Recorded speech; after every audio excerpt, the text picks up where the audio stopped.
We're not having that shit on here.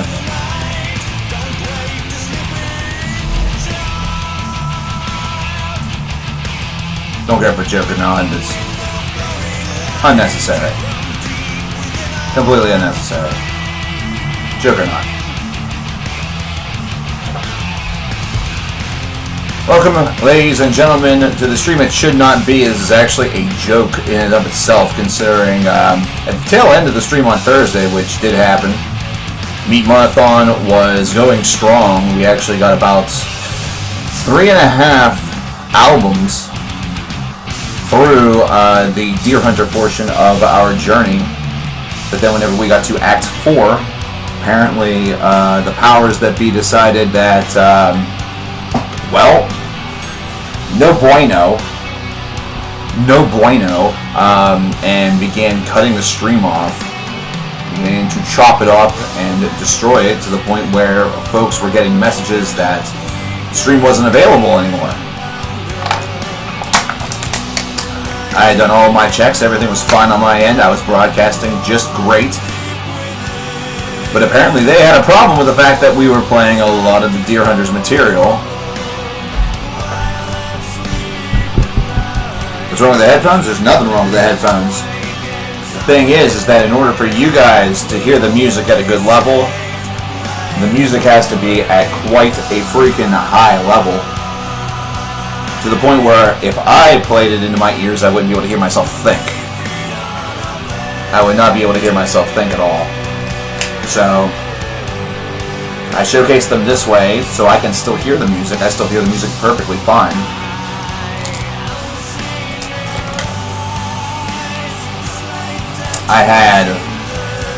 And I do have the option of flipping the ears on these headphones, which allows me to hear. So it is a way for you guys to hear the music perfectly without me losing my mind. The song is entitled "They Feed on Our Fear." The artist is Communic. This is off of their album Conspiracy in Mind, going all the way back to 2005. This is 2005's album of the year, and also Communic's debut record. It is one of the only times that I can think of where a debuting band captured the honor. And the scary part about it is that their album from 2006, entitled Waves of Visual Decay, is even better than this, and didn't win Album of the Year. So try to figure out that logic. But it just is a bit of a symbol of what was listened to in 05 versus 06. 06 was a much larger pool of albums that my best friend and I were listening to at that time, because we did our own little... I've been reviewing albums, quote-unquote, or at the very least giving them a numerical rating for a lot longer than just with CKN, so it was only kind of natural that I transitioned into something like this. And now the review portion, the review side, the video side of CKN is coming to an end. It will be leaving right around the first of the year. Whether it's before or after is going to be dependent upon how quickly I can get the remaining videos that I need to make and wish to make for you guys out, which there is a number of them. We're in numbers of about 20, and that includes the end of the year lists. How you doing, Mike? OA? Reasons why I am quitting are outlined in a video that was released back in August. I do recommend going back in time and checking that out. That will explain things much better than I could here, and I would be wasting a lot of time for folks that already do know. But OA definitely pinpointed one of the reasons, but there are others that go along with it. But thank you for the question, Deaf Maiden. I hope that you do stick around. So this being the stream that should not be, like I said, is a bit of a joke based around YouTube. I think YouTube has a problem with its service not being used as opposed to others, or its service not being used in preference to others, mostly because on Thursday, for one of the first and perhaps last times, we were going through the Meet Monathon based off of or using Spotify, which meant that since I have premium, there's no advertisements. Of course, YouTube is built on the platform of advertisements. YouTube also has its own music sharing or music player entitled YouTube Music, which I'm going to take a little. I'm going to take a little aside here, and since I know, based off of the what happened Thursday, that YouTube is in fact watching, even if it's just a computer, I'm going to offer a bit of a small suggestion to the platform. And that is, if you really wish to have that kind of control or that kind of power, or if you really are going to be that kind of platform where somebody utilizing an outside source is going to cause problems. If you're going to claim it to be copyright and then it's not a copyright strike, or things like that. The way that you treat your creators is absolutely abhorrent. It's abysmal. It's abysmal what you have done. What this platform has become over the last couple of years is an absolute shit show. And really, I know none of you in the main offices are ashamed. In fact, you think that you're doing the best or the brightest, the right thing. You're faced with a myriad of problems that are coming to, and that's with any company that builds significant repute, that offers this sort of service, because there's a lot on here of varying levels and varying degrees of maturity. There are some things that should not be viewed or accessible to young children or whatever. Some horrid things could come onto this platform, such as episodes of Faces of Death and the like, that you don't want to be as a representative of what your platform is all about. I get that. I understand that. But your creators, not these artists that have made music and stuff like that have already had deals and have been able to handshake deals together with Venmo and things like that. Your creators, your undergrounds, the ones that decided to take out their camera and record something and place it on a platform for others to see, they are the ones that made you. They are the ones that made your service viable 15 years ago.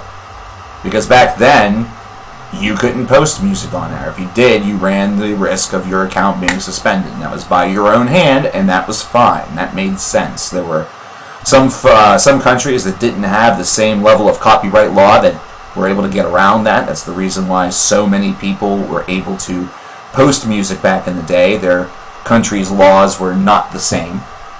So you had to obviously be courteous toward their local.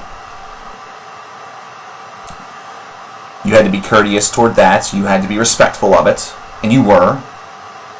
That doesn't seem to be true anymore. Your amount of respect toward those who built this platform from the ground up has all but disappeared. And like many companies, you offer the shadow of an idea that you do care and you want them to be successful. But yet at every turn, you find a way for that success to be stymied. You saw that some were getting too successful. Some were becoming greater than or making more than you were seeing from their videos. These were folks that were making great livings, that now live in nice houses, that are seen as influencers of the world. The term influencer came from these people, to the point now where other social media platforms such as Facebook or Instagram are using influence as one of their keynote prospects for making additional money or trying to sell products. These influencers now are being handed products and a little bit of cash for doing something small with them. And as a result of that, they're being treated a certain way. Instagram influencers, or really influence now, has become one of the keynote aspects of marketing. Guerrilla marketing, in fact.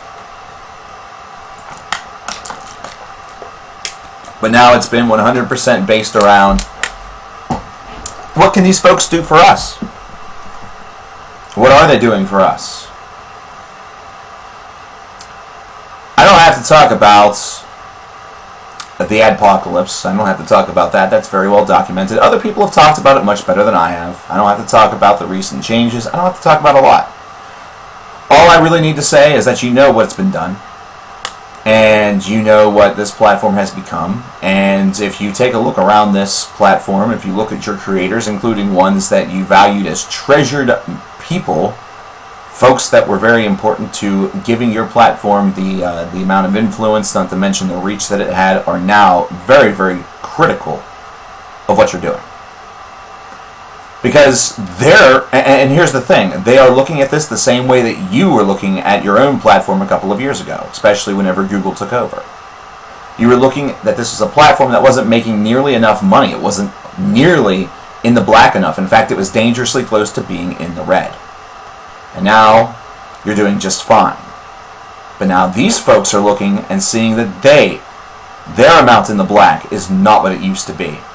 And it seems to be shadowy in the ways in which it's being taken away, in which it's being stolen from them and reappropriated somewhere else. And they're responding the same way that you did, wondering what the hell is there to do? What can be done in order to make this better? So you offer the idea of, oh, well, we can offer you these opportunities. We can offer you these opportunities, that way you can sell products for us or do this or that. We can work with our partners with you. Your partners should be your creators. They should be your partners. Those should be the ones that you are looking at. Because whenever a user comes onto YouTube and clicks on a video, they are not clicking on the advertisement. That's not why they're coming to a video. They're not coming to the video to look at the ad. They're looking to skip that son of a bitch as quick as possible. Whether it's for Grammarly or Venmo or for that, instead of being on the computer, you'd be planting a seed, whatever the fuck. That's not what they're here to see. They're here to see the person's name that's underneath that video, that creator, and what they have to say or what they're showing. That's what they're about. You think they give a crap who your partners are? They don't. And I don't. And I won't.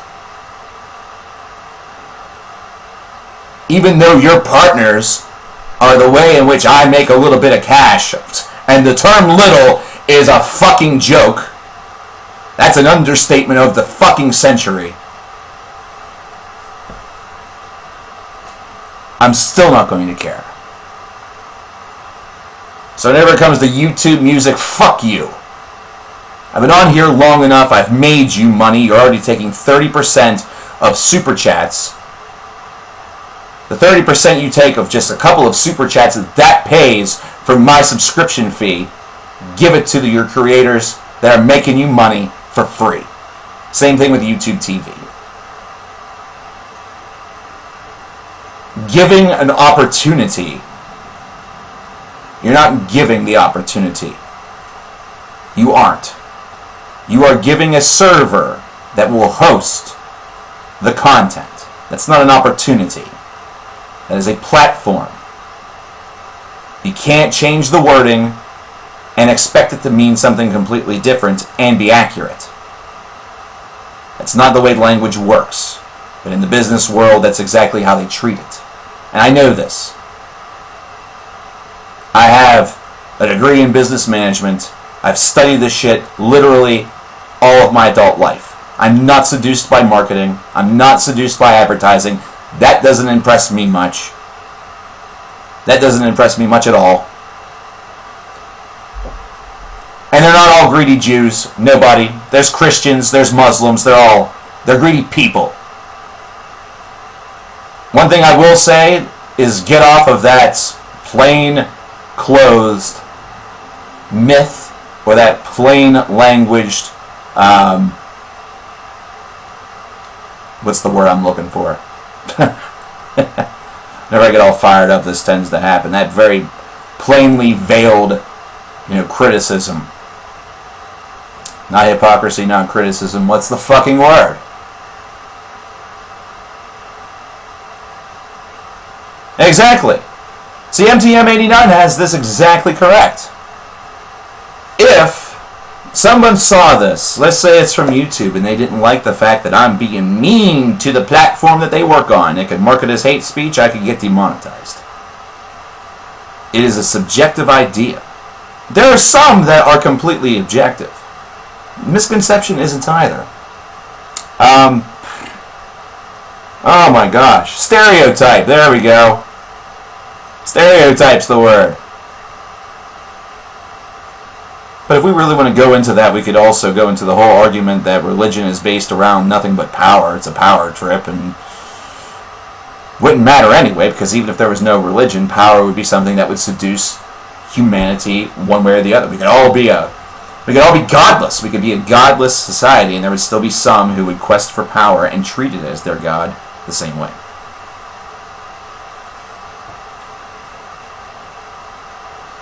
There are some objective natures in that MTM89, because there are some words that, based off of their meaning and the meaning that's been attached to them, words are completely, words and language by itself are completely neutral. They have absolutely no, malice that's attached to them. It's the meaning that really gets them into trouble, And the problem is that even if you took language and rewrote its meaning and tried to give its context something somewhat of a more positive spin or a less hateful spin, the memory would be there for so very long that it would take generations in order for the change to actually take hold, occur, and be meaningful.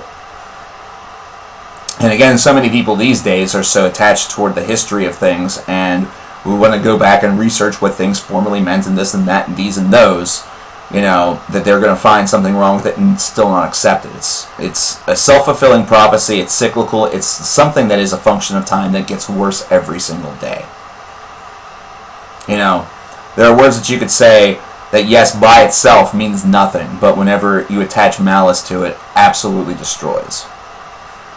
I understand what you're saying, though. I understand that what you're saying is that if you were to be doing a video where you're examining this topic and you just so happen to say one of those words or display it on the screen as example, as opposed to meaning it in an imperative way, that the machine is meant to just identify the word as bad, and as a result of it would immediately flag it. I get what you're saying with that. I do. Yeah, you cannot take context into account. Context is completely subjective. Not to mention, context is sometimes the killer. You can watch something and understand based around the way the brain works and what we attach to words or what we attach to language. You understand the context that's behind it. If you're watching a historical documentary and somebody is quoting a famous individual or a famous quote that just so happens to have a pejorative in it or something that is not acceptable these days, maybe the word, Jap or Oriental or Gook, if you watch MASH and you hear them talking about Charlies or whatever, or talking about whatever the lingo was for the Korean War, are you going to go back in time and say, oh, MASH shouldn't be watched, it was a terrible show, they used pejoratives and bad words, a hate speech all the time, it was a horrible thing, like the discussion that we had about A Charlie Brown Christmas back on Thursday.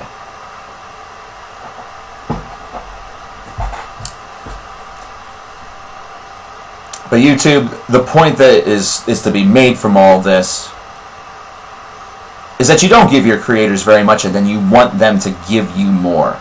If the whole problem of Thursday's stream at the end was the fact that I was using something else as opposed to your beloved platform, it's because I don't have your beloved platform. I don't want your beloved platform. You can send me emails offering it for 3 months for free.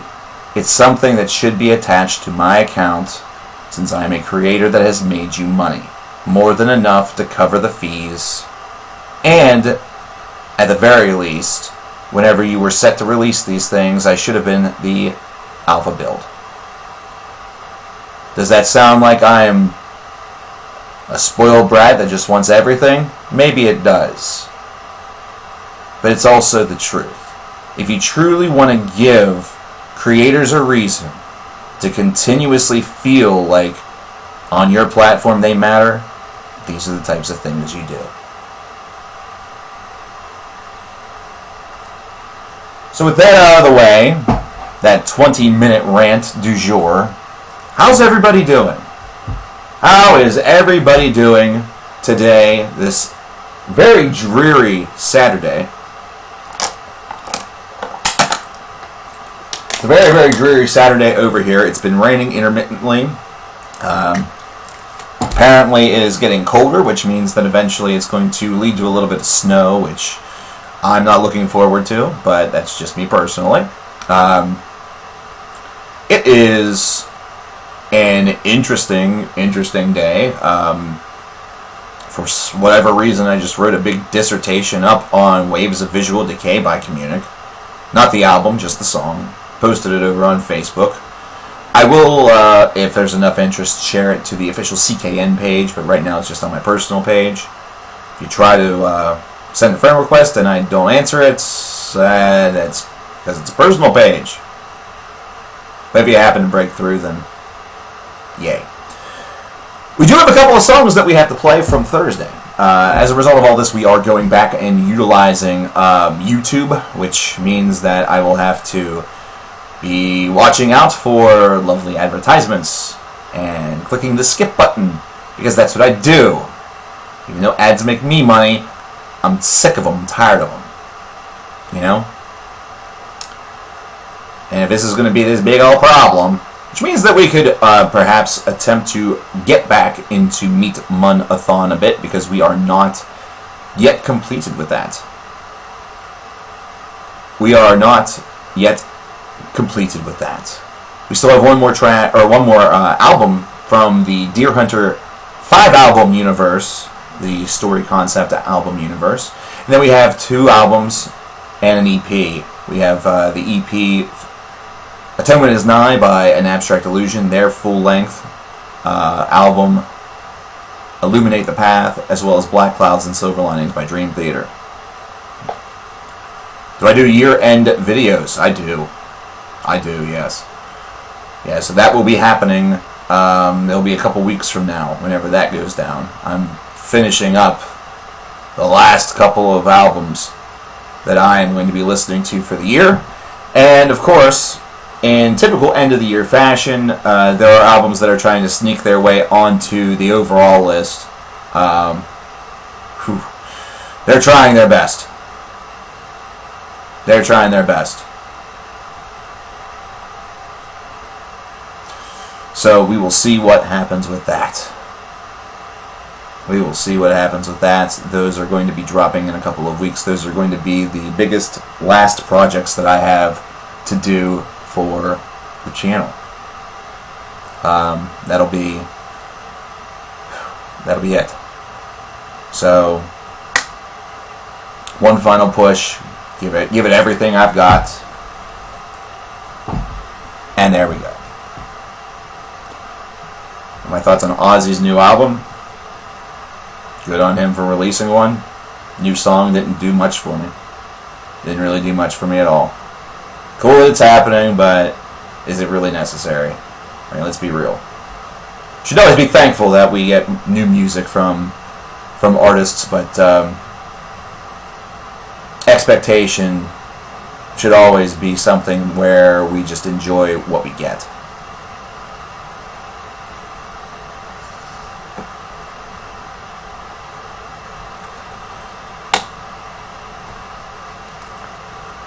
Now I see one of the 2 people, I saw one of the 2 people in chat that did in fact drop a donation on Thursday in order to have some music played. I don't see Water Blanc, who was here on Thursday and did drop us a Merzbow track. So we will not be playing that until I see, or if I see that he happens to be in there. But let's get into these other tracks that were submitted by Maru. Maru N did give us a couple of songs, so we're going to go ahead and play those. That's going to be our initial offering, and then we will see where we're going to go from there, if we're going to return to Meet Mun-a-thon, or if there will be other things for us to play. Meet Mun-a-thon can pretty much run as long as it wants. It probably will, because I know that Meet Mun is probably not done. We're going to start off with Lost Society with the song Into Eternity, which is a newer track, if I remember correctly. Yeah, it was just released about 4 weeks ago. This features Apocalyptica. So let's go ahead and check this out and see what we've got.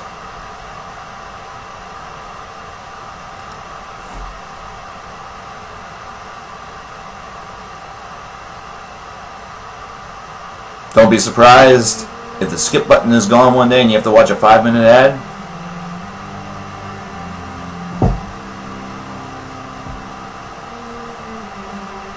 And the Star of David logo, or in its logo during Hanukkah. And what's wrong with that? Is it okay for them to have a Christmas tree but not the Star of David? Because if that's a problem, then actually the real problem is in the mirror.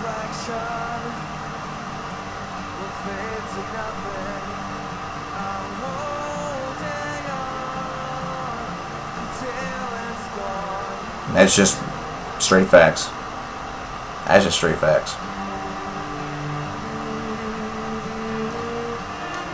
Oh yeah, well see, kids are going to watch YouTube no matter what because it's being seen and being utilized as a distraction tool.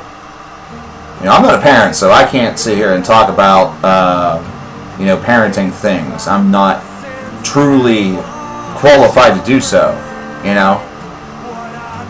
But there's a commercial that's out there. I forget if it's for Apple or for Google. It's for a tablet. It's for a tablet. I think it's an Apple tablet. Where the payoff of this commercial is awesome. Like, the payoff is great, but what is leading up to it is a really sad example of parent culture that I've seen for years now. You know, whenever you work in the service industry or any industry, and it's especially something that I've seen in big ways working in the tax office. It is kind of a sad semblance of where we're at. And in this commercial, what you have is you have two young girls who are, I guess, acting up a little bit. So their parents, while they're driving to their grandfather's house, give them this tablet and tell them, hey, watch something or play a game. So of course you can imply they're going to YouTube or maybe to Netflix. They're going to a game that's on a tablet, whatever. And they do this sort of constantly until eventually they're no longer using that tablet. They're instead using VHS tapes. And the payoff of this ad is showing that because of all of this, they are able to create a small little slideshow for their grandfather that shows his wife, who is no longer, who has died, so she's no longer with them, and saying, even though she's no longer with us, she's always with us, or whatever, And of course, the grandfather is overjoyed and in tears and says that it's absolutely brilliant. But every step of the way in this ad, the tablet is being utilized as a way to, calm down children and shut them up.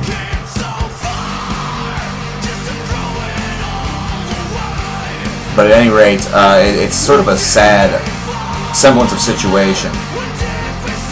This is, of course, one that sort of shows it in a very positive light, where it does have a great resultant. But you can even see the frustration in the eyes of these parents whenever you see them up close. The minute that a child does something that is kind of acting out, instead of it being a chance to teach a lesson or to, they're basically giving into a desire. They're giving into what they want, and they're giving also the idea that, for the child, if I act out, I'll get to use the tablet. I'll get to watch something. I'll get to play something. Instead of it being a punishment for bad behavior, it's instead almost like an encouragement. Hi, Lord Metal Blade. How you doing? Kind of a sad state of affairs. Back in the day, whenever I was a kid, you basically you flew right. You did. You were quiet. You were respectful. You were nice. You were kind. You acted right, or you were going to be in trouble. You know, the minute that you got home, you know, you didn't want to be wherever you were anyway with your folks. You know, it was just sort of a necessary evil. You couldn't wait to go home and play. But if you didn't fly right, if you acted like a little piece of shit, whenever you got home, you still weren't going to be allowed to play. You still weren't going to be allowed to play. So, of course, YouTube is always going to be one of those services that's utilized in that situation, in that capacity. Hi, Hey Shaker. How's it going, buddy? It's always going to be something that's utilized.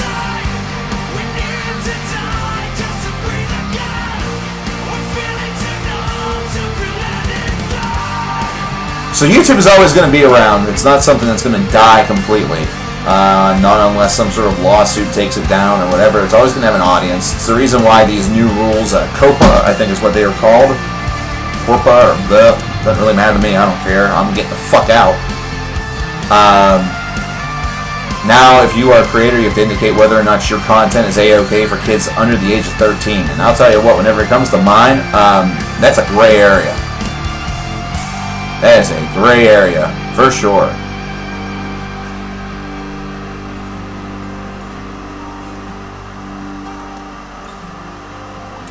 Some of my videos would be perfectly A-OK for all ages. You know, somebody who's 5 could watch my video and maybe gain a little bit of information about heavy metal. It would be handled in a respectful, positive way. Just informational, similar to a documentary or anything like that. It'd be learning.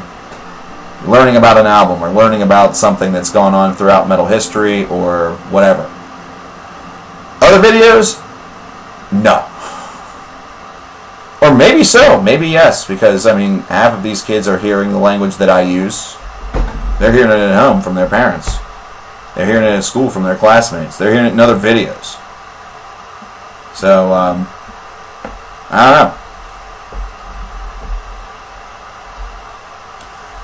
Corporate Kalani. Maybe this isn't something that you'll want your kids to know about. Here's Jägermeister by Corporate Kalani. This, too, is just posted recently. It's a short one, too. This is a short little track. And there's a brand new ad that I haven't seen, one for Guitar Center. Yeah, Guitar Center?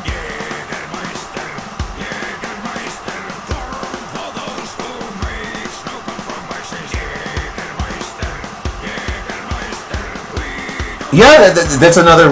Nate has a good point also, is that it's kind of just like parental controls on televisions and on DVD players and stuff like that. If I'm not sure how they work, because obviously, like I said, I don't have kids. I don't have to set that stuff up. I don't have to do anything like that. I'm not sure if it's something where the videos just don't play. They're not available for.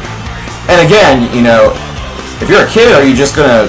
What are you gonna do? You're just gonna lie about your age. You're going to say you're like 17 or 14 or whatever, you know, in order to get around it. There's not going to be a lot of... What the fuck's the point of it? What's the point of it? What was the most fun that you had as a kid? The most fun you had as a kid was getting around all that stuff. Finding out the parental passwords, or, you know, cracking the parental passwords, getting around the different blocks, setting up and using blood mode in games like Mortal Kombat and stuff like that. You know, it's... Kids constantly quest to see things that are adult because they want to be adults. Whenever you're a child, you can't wait to grow up. You can't wait to grow up whenever you're a kid. And then whenever you're an adult, what do you want? You want to be a fucking kid again. It's so stupid, isn't it?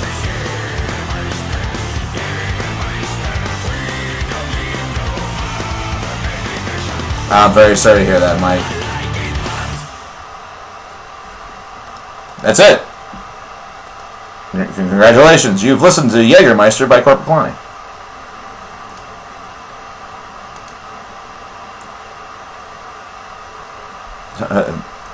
I hope you liked it. I hope you enjoyed it.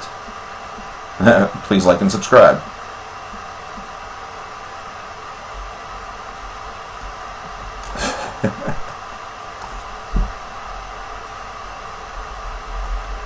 We're going to finish off with Illyria and Sea Widow. This is our last track from the trio that was offered by Maru, which we're very, very thankful for. This is also recently posted, just 4 days ago.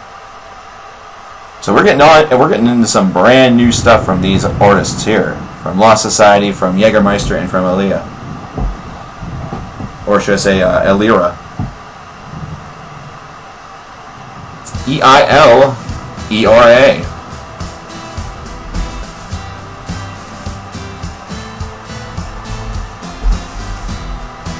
That's how it's spelled right there. There you is. It's my thought on Slayer retiring. Good for them. Good for them, man. Do you realize how long Tom has been unhappy? Tom has been unhappy for a long time. He's wanted to go home for a while. So the fact is that they finally did that. It's terrific. It's wonderful. That's not even me being harsh toward them, because I don't think that they've had a very, extremely solid album in a while. It has nothing to do with that. It's just that whenever I read stuff that states that someone just, he kind of has that feeling where he doesn't want to do it anymore. He doesn't want to be one of those bands that stick around forever, or, plays live forever and stuff like that. Big time props for that. And again, the thing is that all of us feel that they are going to be back within a couple of years to do a reunion. The minute that maybe Tom has had his fill of being at home and wants to go back on the road, whenever that itch comes, because let's face it, all this stuff is an itch. A lot of this stuff is an itch and an addiction. So of course, one of the resounding ideas will be, Cover Killer Nation will come back eventually. I've of course been very harsh in saying, no, that's not going to happen. I'm done. I'm going to be happy with this. And as of right now, that's exceptionally true. A year from now will probably still be true. 5-6 years from now, I think to myself, man, I could really do that again just for fun. We never know. We never know. But as of right now, the way in which I feel about the decision makes it seem very unlikely. Plus, I'm still going to stream. I'm going to stream in 2020 and beyond. Because I still enjoy doing this. I still enjoy streaming. I still enjoy streaming. I don't enjoy making videos that much, despite the fact we just did a live recording stream on Tuesday and we got 5 videos out of the way and 7 takes in total. We were almost a perfect 5 for 5. The very first take was a failure, and the very first take coming back from a break was a failure. Aside from that, we were good. We were solid, which is amazing.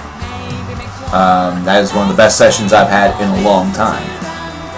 As it used to be, just making one video required anywhere between 10 to 15 attempts. And that frustration was real.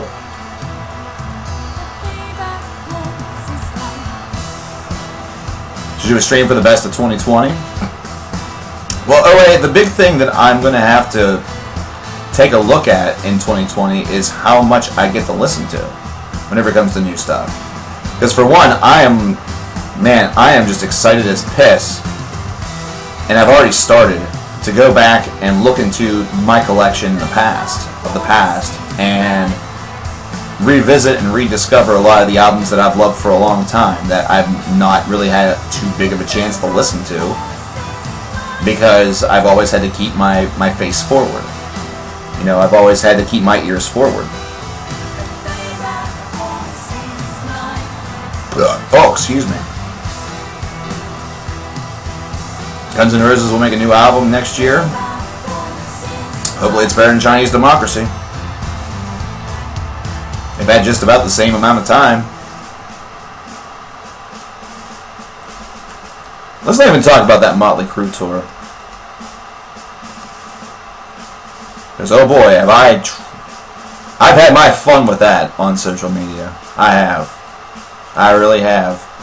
And whenever I see my friends still excited to want to go to see that tour, I think to myself, man, you'd almost be better off just giving me that money.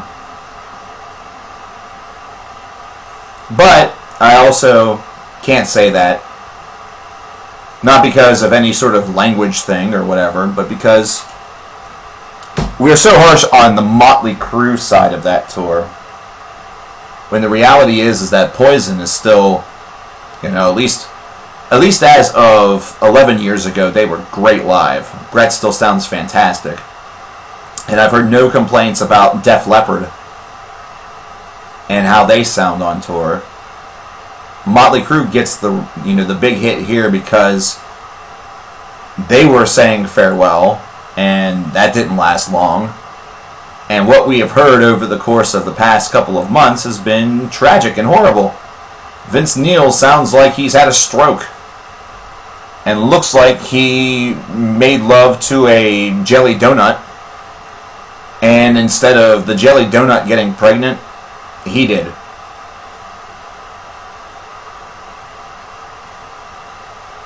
So maybe the harshness is uncalculated simply because I wouldn't want to go to that show. I wouldn't want to see that show. If your headliner is going to suck that bad, I mean, I've been to shows where I've left during the headliner. Mayhem Tour was one of them. The one and only Mayhem Tour that I went to in 2001 was headlined by Disturbed.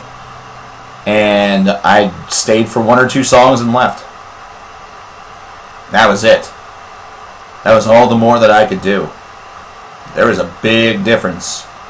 And Disturbed, the first time I saw them, which was on Ozfest all the way back, and I want to say 2001 or 2002, they weren't good there either. No, it wasn't. It was 2003. They weren't good then either.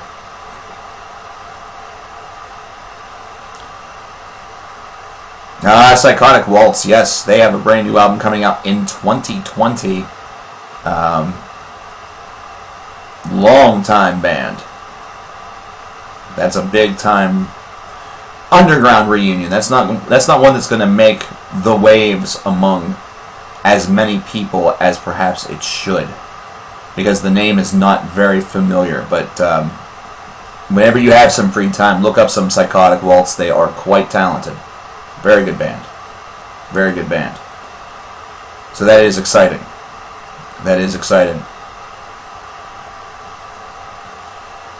So as of right now, we have a completely and totally empty queue. So since we are re-emerging on the YouTube platform here with music, I think what we're going to do is we're going to shift back into Meet Monathon a little bit.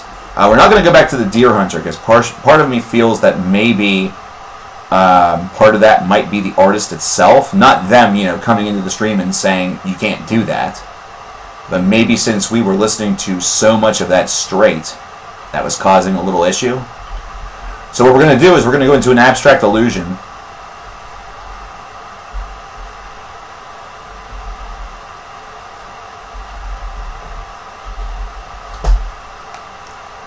And we are going to listen to Atonement is Nigh, which is their EP. I don't think they actually have I don't think they have a full playlist for that, which is dumb. Why would they do that? That seems silly. So this EP has 3 tracks. It's a short one. Well, I say it's short, but it's actually about 30 minutes.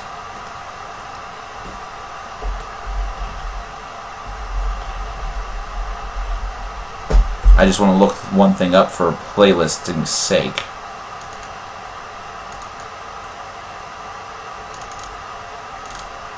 So just for playlisting's sake, give me just 1 minute.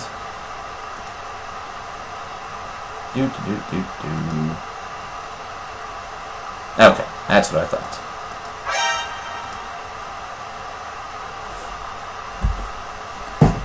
So we're going to start off with the long track on the album, which is entitled The Sun Will Bleach All Bones. We then will get into track 2, which is Rain, and then Chameleon of the Clouds finishes up the EP. And if all goes well, we will then emerge into Illuminate the Path, the full album. We're going to see where this takes us today. Of course, donations are still 100% active. Donations are 100% active. We have major incentives that are starting to get within view, within grasp, including free request roulette. That's the first time in 2 weeks I said that well.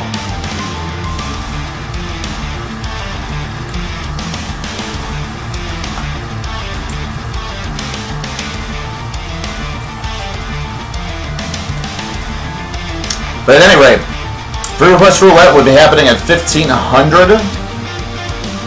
So we are roughly $217.50 away from that.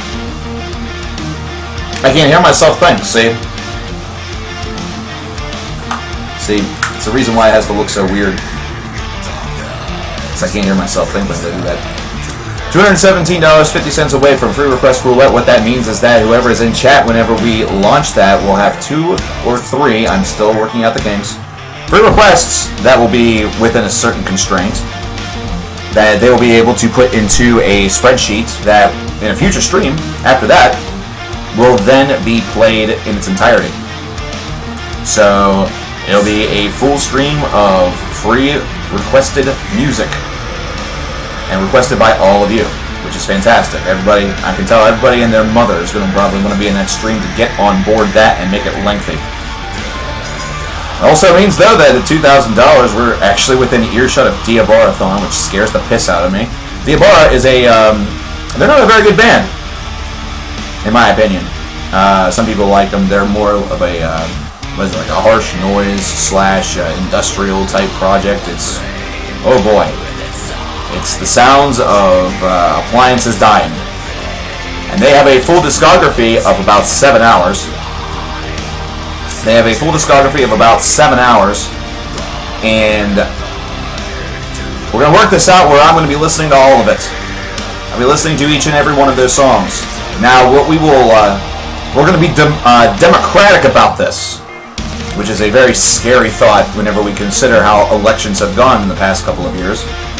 We're going to do a democratic process with this, where democracy will state whether or not you in chat will take the journey along with me and listen to 7 hours of Diabara along with me, or if in order for this to happen I need to rig up a way where I'm listening to Diabara and all of you are listening to other things, whether it be songs that you have requested with your donations or otherwise.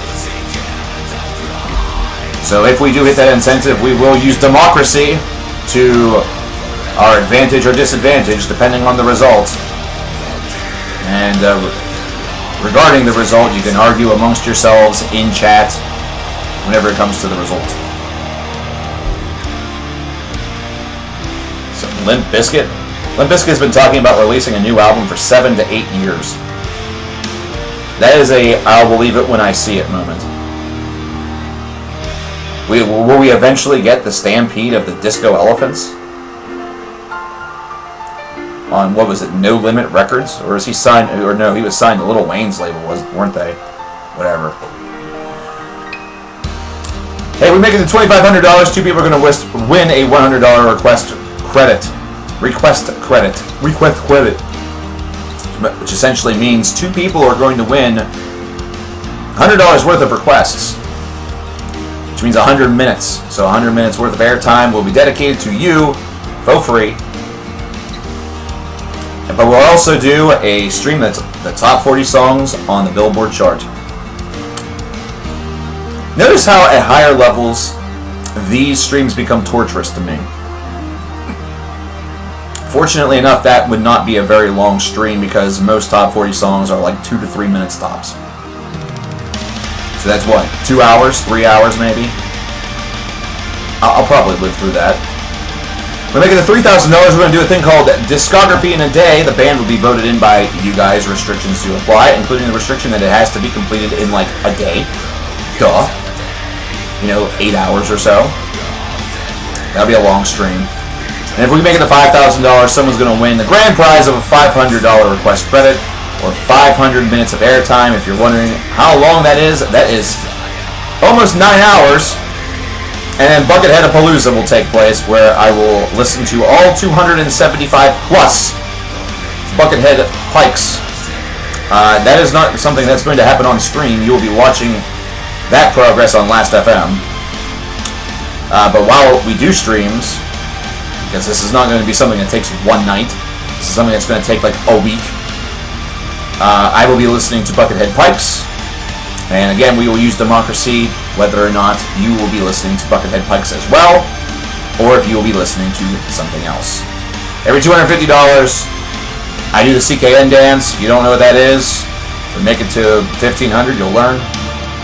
And somebody wins 2 free song requests.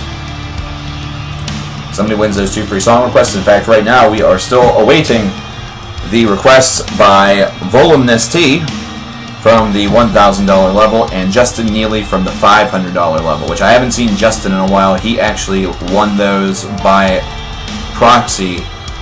It was actually more like a Christmas gift. Black Crown Initiate probably will be dropping a new album in 2020. I've seen studio reports that are pointing toward that. There are studio reports that are pointing toward the band attempting to do exactly that.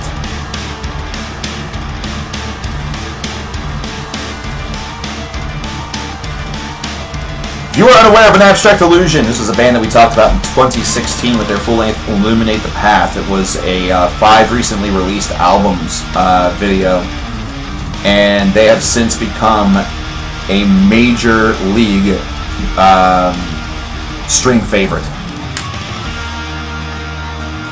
A lot of the casuals in stream tend to be a big fan of this group.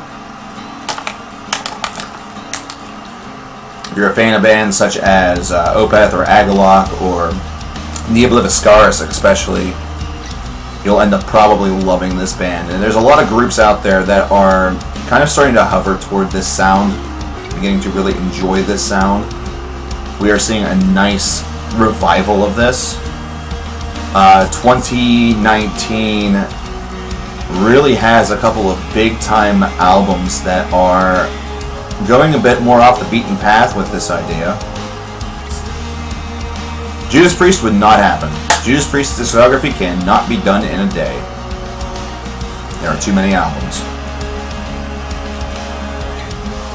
So, unfortunately, that would have to be a stern reject. Which also, unfortunately, means that we wouldn't be listening to Iron Maiden's discography in a day. That's also too long.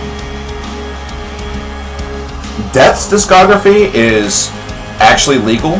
That's on the board. I'm trying to think of ones that recently I've tackled parts of the discography.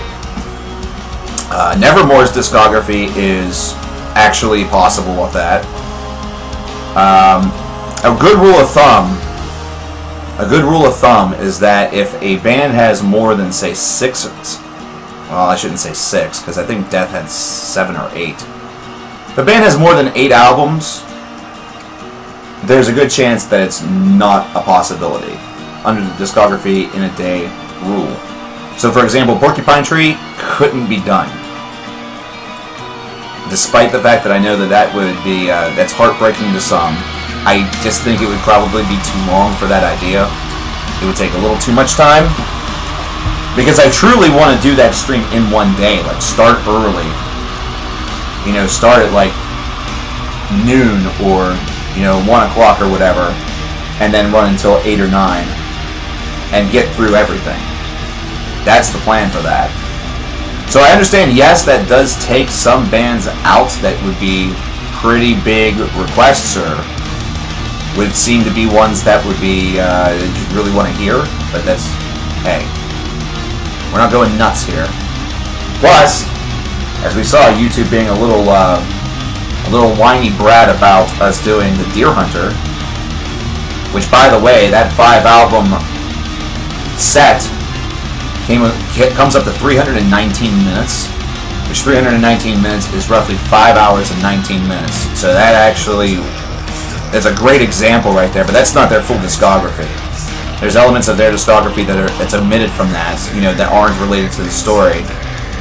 And I haven't done the math on that, but it may still be just under 8 hours. Meatman may be able to provide us with a little more information there.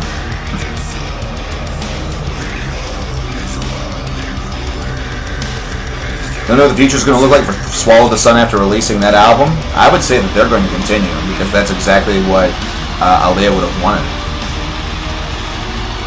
What's up with Machine Head? I don't know. I would probably ask Rob Flynn. See if you can figure out what the hell's wrong with him, because I sure as hell can't. Like, did he fall and hit his head somewhere? Like, did he decide that he wanted to really be a young person? You know, went out on one of those hoverboards and then like fell off and cracked his skull on the pavement? What happened? Like, seriously, it's a bit troubling. It's like he literally turned into that Hillary Clinton meme with the backwards hats, you know. Hello, young people. I speak your language. Meanwhile, the young people are looking at him like, please get away before we call the police. And Chris Hansen. Now, here's the thing, Mark. One thing that Machine Head has been good at doing throughout their career, they have risen from the ashes once, because they do trend hop. There's one thing that I hate to say about the band, because it's a band that, like I said, I've respected throughout the years. They do trend hop, though. It's not even taking risks, it's blatant. It's blatant. But Machine Head does have a brand new song out, as of a couple months back. I haven't followed the news, so I don't know whether or not there's been more drama among that camp. I'm not sure if there's any more drama that has emerged from that camp, but I know Rob Flynn, he's not ready to quit, he's not going to quit. I would, however, not expect anything very big from the band, or anything that's going to be worth, you know, albums such as The Blackening or Unto the Locust and things like that. I would not expect anything of that grandiose, you know, goodness for a while. If ever again. If ever again. Album like The Blackening could very easily be just a once-in-a-lifetime album for that band, you know. Yeah, that might be the album where you try in the future afterward to recapture that, you know, catch the lightning in the bottle again, and you always fall short. That's the one bad thing sometimes about having a legendary album, or an album that is perceived as legendary. Says Persephone, no, John, this is an abstract illusion.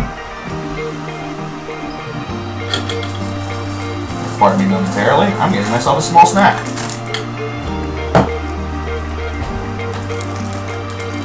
Steelers are done tomorrow, go Bills. That's fair.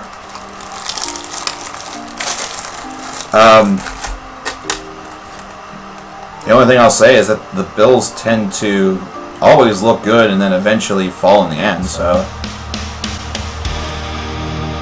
I guess in her case, just hope that history doesn't repeat itself. I like the Bills team, though. I really like the makeup of your team.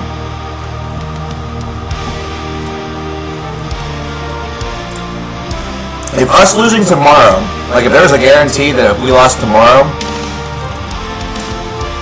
it meant the Bills would win the division, I'd almost be willing to make that sacrifice. I'd almost be willing to make that sacrifice, you know? Because I hate the Patriots that much.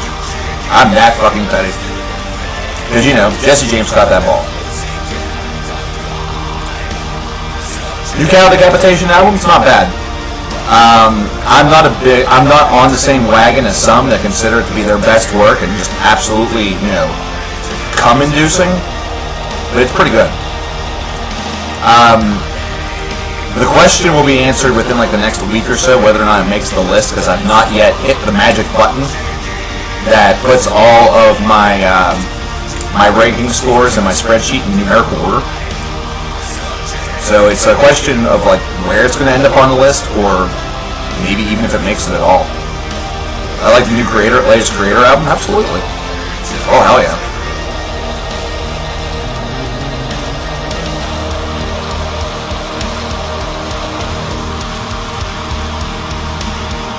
'18's pretty good.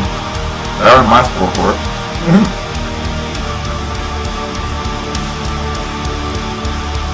My score for it was 3 out of 30, which would be, you know, if you did the math, 10%. What I consider the most legendary album in recent memory.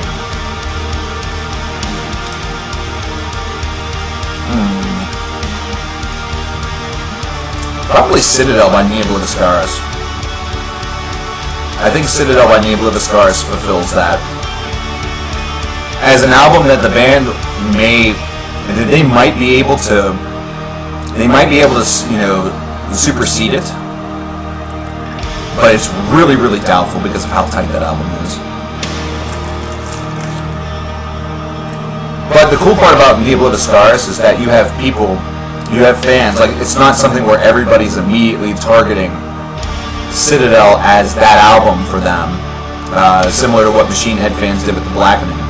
You have people that are still extremely preferential toward Portals of Eye, and you still have, you know, fans that enjoy the work that they have done since. So,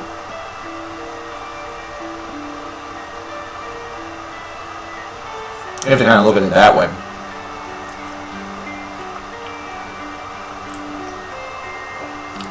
As an example, I wouldn't call Reflections of a Floating World by Elder as legendary because it hasn't really pushed the needle anywhere. It hasn't had that level of effect. It's an amazing album. It's brilliant. It was my number 1 2 years ago. I love that album. You know, I worship that album. We all hate the Patriots, yeah. You're exactly right. But I don't think I would call Reflections of a Floating World legendary. I would just call it amazing, you know. It's yet to be seen whether or not Elder can follow that up. And I don't really count the sessions that they put out this summer, because it was just 2 tracks. Terminal Redux by Vector is a phenomenal disc. It's a great effort. But it's going to forever be marred by what happened and what was revealed this year. It's going to forever be marred. It's going to forever have an asterisk by it, unfortunately. Orphan Lands, Unsung Prophets and Dead Messiahs is another terrific, amazing album. But Orphan Land is sort of in the same situation as Diablo of the Scars, where some are going to favor Never Ending Wave or Warrior or others within their discography. It's just the album that was barely able to edge out some of the others.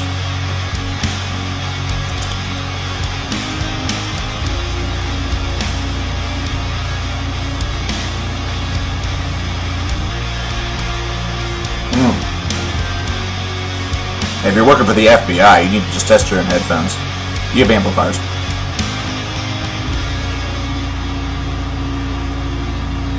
The Satanist is album of the decade? What do you mean album of the year?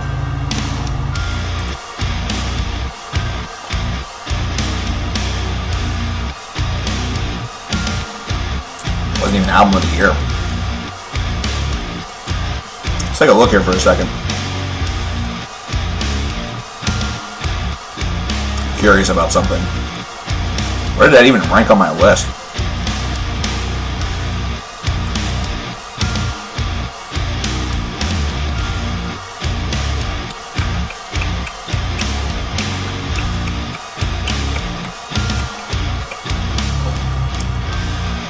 I'm trying to remember what year that even came out.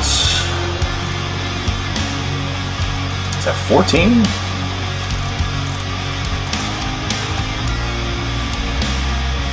That was number 3 on my list in 2014. It was behind Melana Chesmata by Triptychon and Citadel by Diablo of the Scars. It was right in front of The Year the Sun Died by Sanctuary, To Be Kind by Swans, Blind Rage by Accept, Pale Communion by Opeth. There's a tie at number 8.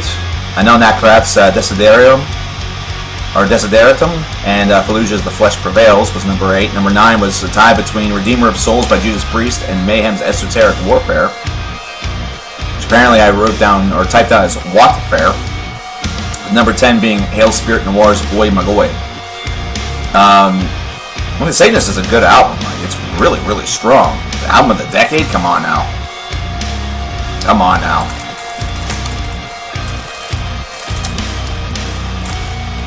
The Big 4 video I just did, there were folks that thought Maiden should be in the Big 6. It's not even the same type of music. They have their own genre. You want to make the Big 4 of new wave of British heavy metal, go ahead, go to town, but that's not what we're talking about.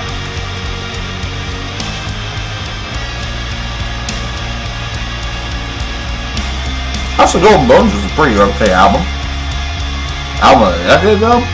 What? Why?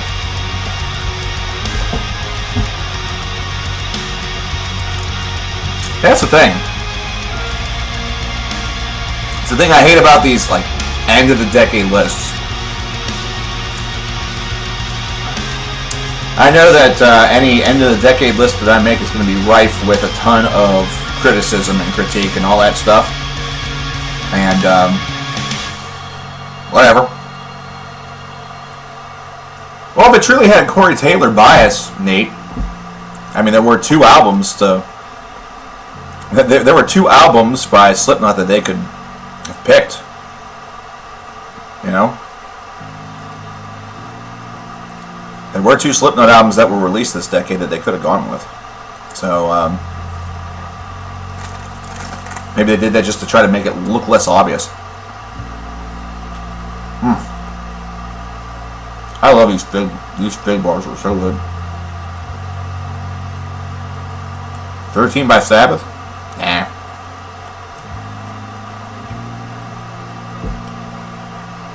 It's a decent album.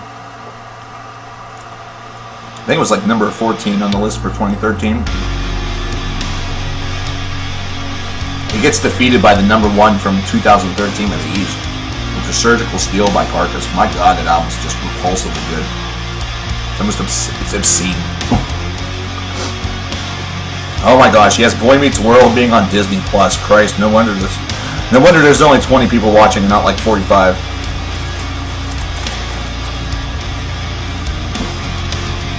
All these fig bars, my freaking God. It's like an addiction.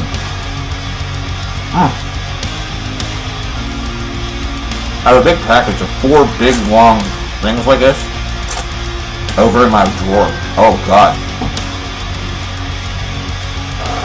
Taking every bit of my cutting and not just go and eat them all.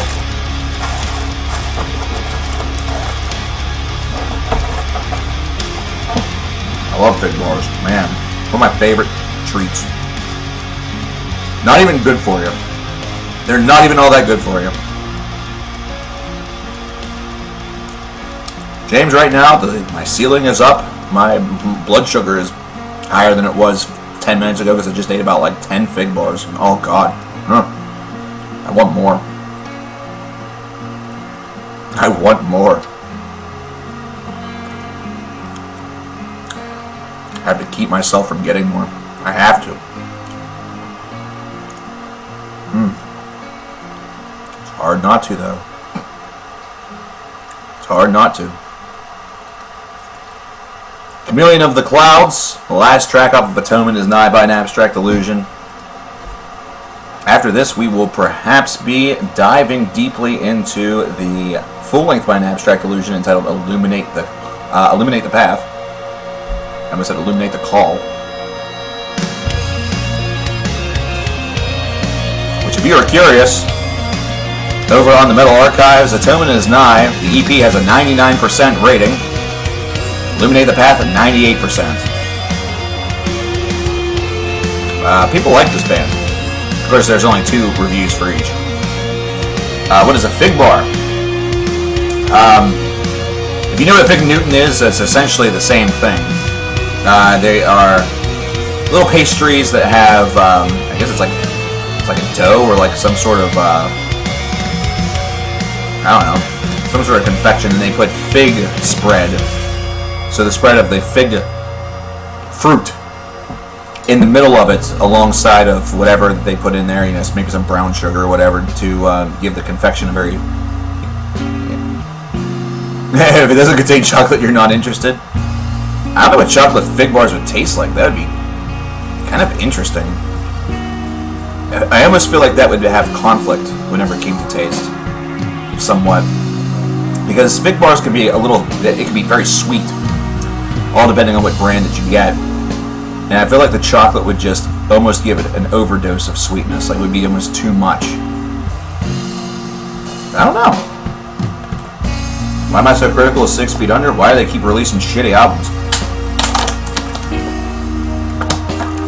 I'm critical of them because the stuff sounds very paint by number. And even with it being paint by number, it doesn't sound very good. You know? I'm not expecting them to turn around and become the world's most, progressive or, like, incredible sounding death metal band. I understand death metal is what it is, especially within the traditional sense. But the 3 albums I was highly critical of sound so lazy. It almost sounded like they just waltzed into the studio, sleptwalked their way through the recording sessions, and that was that. That's just an opinion, For the complete opposite could have been true. They could have worked extremely hard on it. It's just a critical opinion. That's all that it is. Does that mean that if I ever met 6 Feet Under, I would laugh in their faces, spit on their mothers, and kick them in the nuts? Absolutely not. I'd shake their hands, have a conversation with them, just like it was nothing.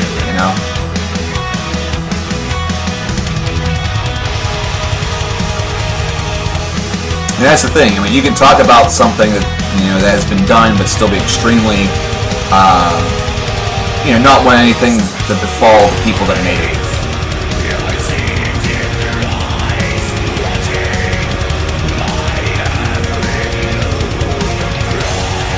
Dark Chocolate probably would be fine. I'm thinking it would be, because Dark Chocolate itself, especially if you go into the higher richness categories, it almost has that different tinge to it. The richness of the chocolate already gives it almost like a fruity taste, because it is obviously, it's from a plant. Intermixing that with the fig would probably work really well. And I kind of like breaking down the exterior so the fig element melts in my mouth a bit. That's why I don't just bite right into it. I kind of put the whole thing in there and just sort of let it sit for a couple of seconds, let it melt a little bit, even though it's not like chocolate or, it's not frozen or anything. I call it melting because it breaks it down. It's breaking down that cookie exterior, that very soft cookie exterior. But with chocolate, that would just be the whole thing melting. Oh my god. That'd probably work. Is there any musician who I would be rude to or tell them off? Ian Watkins. If I ever got on one of those programs where he had to go visit prisoners and I saw his ass, my god. I would lay into him. Big time. I don't have kids, but fuck around with babies. You might as well be fucking around with a puppy or a kitten. You're fucking up that kid for life. You're not giving that child a chance. It's fucking ridiculous.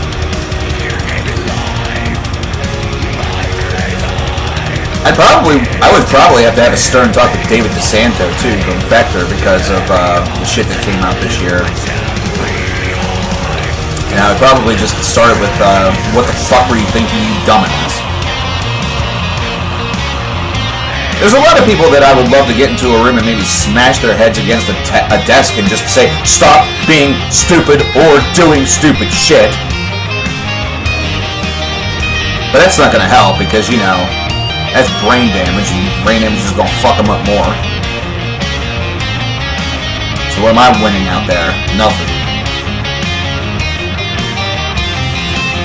But if it's anything that's purely based around the music, no, not even Rob Flynn. I would have a conversation with Rob Flynn about the music. I would be curious to learn more and more about his mindset and stuff like that. But I wouldn't aim to be rude about it.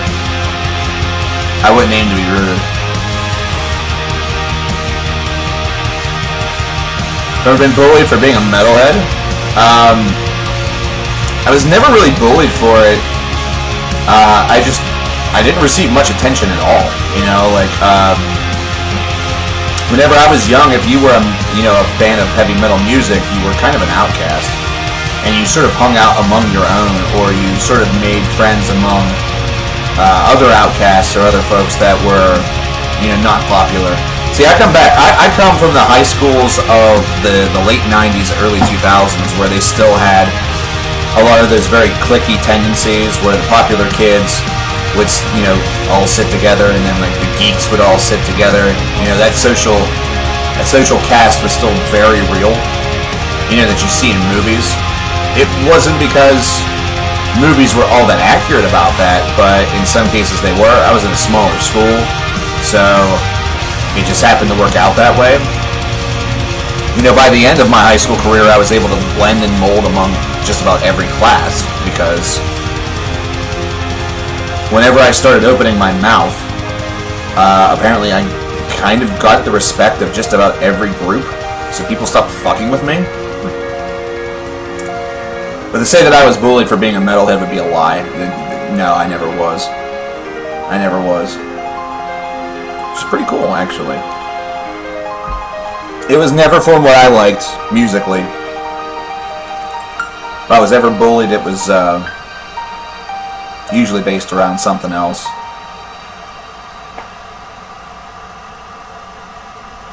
So, that was Atonement is Nigh by An Abstract Illusion, the full EP.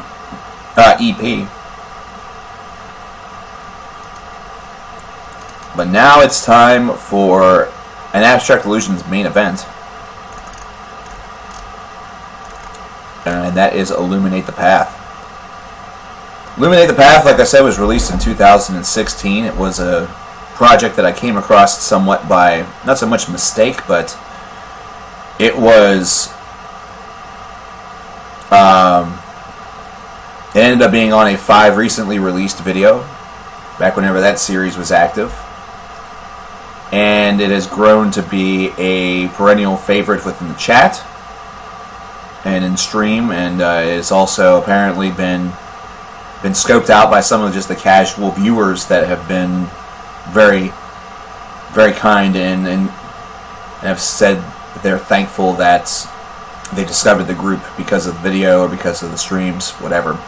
So if you've not heard this album, it may change your life. It may be something that you end up really growing to love if this is your first experience with it. I make no promises, though. I let you judge for yourself. So here is Illuminate the Path by An Abstract Illusion. 69 minutes of what I call bliss. We begin with Breathe, Create, Beauty. And we will go and transition quite quickly into Abode of a God about 3 minutes in,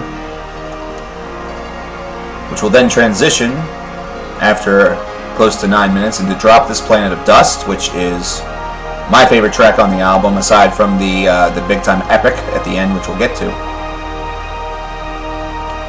That track is about 7 minutes. It goes into the self-titled Illuminate the Path, which goes on for 10 minutes and 29 seconds in the Vacuum, which is 12 minutes roughly. Actually more like 11.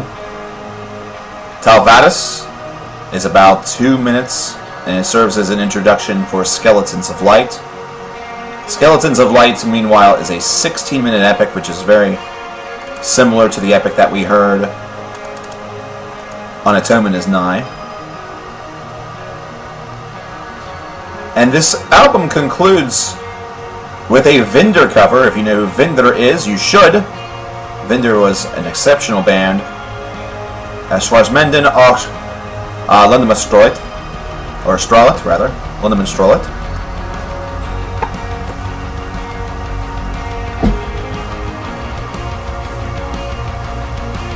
Being black and loving metal isn't really too common in your neck of the woods.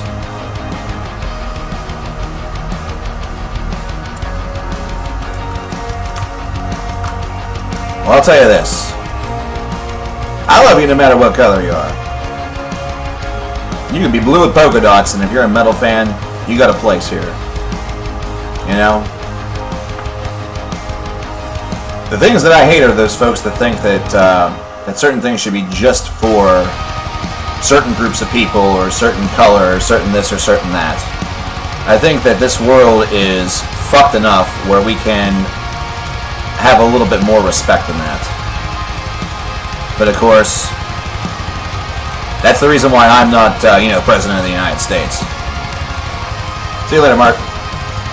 The stream will be on Tuesday, Mark. It'll be next Tuesday. You know, that's the thing. I don't give a crap how you look. I don't care if you're fat or skinny. You know.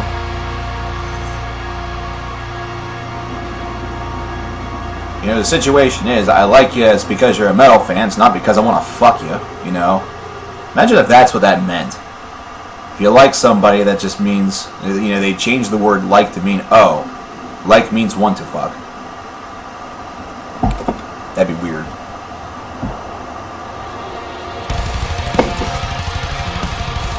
There are folks out there that don't feel that metal is for everybody, they don't feel that wrestling is for everybody. There are folks that expect things to be a certain way. They don't apparently understand the idea of change and evolution. You can make a strong case for it being a very creationist way of thinking, only applicable outside of, you know, religion and, you know, the origin of us.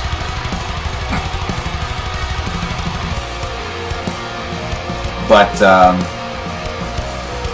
that's a philosophical conversation that really shouldn't even need to be done whenever it comes to music, and whenever it comes to whether or not somebody is allowed to like it.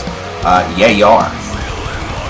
Imagine if that was true. Imagine if you listened to a country song for the first time and you're wearing a metal shirt. You know, you're listening to a country song and a bunch of country fans walk up to you and say, "You turn that shit off. Only real country folk allowed to like that shit." Ain't gonna happen. Not unless you're in some buck-tooth paradise in the South.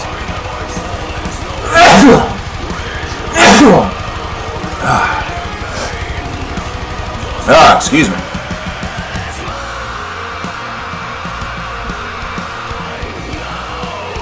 Thank you very much. Metalheads are very misunderstood. They don't help themselves either. If there's one thing I'll say, James, is that they don't help themselves either. There are a lot of metal fans that perpetuate some of those stereotypes and are willing to. They are A-okay with it.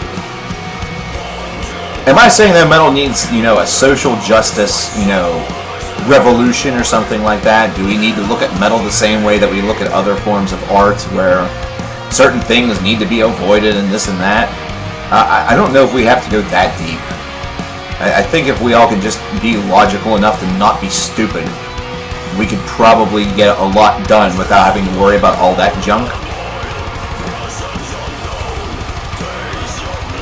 But I am one that also agrees that in any form of music there is no room for racism. There's no real room for sexism. There's no room for any sort of bullshit among fan bases, really. You know? One of my really good friends 10 years ago, who unfortunately we've lost contact and have lost contact for a number of years. It's whatever. It's funny. I do her parents' taxes, but I haven't seen her in about, I don't want to say like 7 or 8 years because she moved away. You know, get a job and do all that shit. You know, adult stuff. She was a really big black metal fan, you know, loved black metal, also loved pop music, you know. She really sort of ran the collective gamut. And I loved her just the way she was. She was perfect. She was great. You know, I never dated her or anything like that. I loved her as, you know, my friend, just the way that she was. I wouldn't change a thing about her. She was great. Probably still is. You know, it didn't matter if she was white or black, you know, or Asian, or what her descent was. It didn't matter. You know, it didn't matter that it didn't matter what her preferences were. You know, she preferred bigger guys, you know, big boys, fat boys, whatever. Who cares? Let people like what they like. Are they hurting people based off of that like? If the answer is no, then let it be. Now, of course, the big exception to that rule that everybody brings up is, well, what about pedophiles? They like kids. That's pretty dangerous. Also illegal. Notice the statement that I said, is their like hurting anybody? Pedophile, you know, violating a child, that could hurt somebody. That could fuck them up. So yeah, that's not safe. That's not something to be okay with. We got in the weird places, you know, as per usual. I look a bit like James Hetfield. Ooh, yeah. What, do I look like an alcoholic or something? I'm joking, of course. I hear James is out of rehab, which is good. I'm happy for him. I'm glad that he took that step again. He noticed himself slipping and had been slipping for a while. Got himself back into rehab. Smart move. Good for him. Good for him. Want to date someone who loves black metal as much as you do? Well, I might not be your man. Sorry. I like black metal a lot, but I tend to hover toward other genres a little bit more. You know, might not be able to match that burning passion for black metal you have in your heart. I always love putting things into those sorts of perspectives and thoughts because it's all I know, you know. It's all I know. I just know who I am. I don't know about the other people. But I'd be able to find somebody just fine, you know, real easy, maybe. Whether or not they're a total prick or not, I mean, that's what first and second dates are for, you know, all that shit. I haven't gone through that process in a long time, man. I haven't had to. The Wii soundtrack's pretty good. Not too bad. I checked that out last night. I was, it's not as legendary as some of the others, but I thought it was alright for what it was. I'll tell you the track I wasn't too impressed with was the new Tame Impala song. I wasn't too impressed with the new Tame Impala track. It's not one that I wanted to go back and replay. The E-Song track I do want to go back and sort of jam out to another couple times. Oh, New Carcass, you don't even have to ask me. That song's amazing. Shit.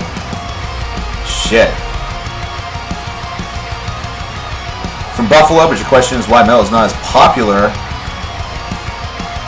Why is it not as popular? For one, metal doesn't want to be popular. Really, you have to remember that metal was sort of the anti-pop. It was meant to be sort of its own thing. And that's what, of course, a lot of the attitude has portrayed over the past 30 years, especially with extreme metal. You know, the fans don't exactly help. You know, they're happy that it is not this big thing. Because remember, in the 1980s it was. You may not have been alive for that. But in the 1980s, heavy metal in America was very popular. It's, you know, the 80s were a weird decade, dude. They were a weird decade, man. I was real young during that decade, but a few memories I remember were weird. Anyway,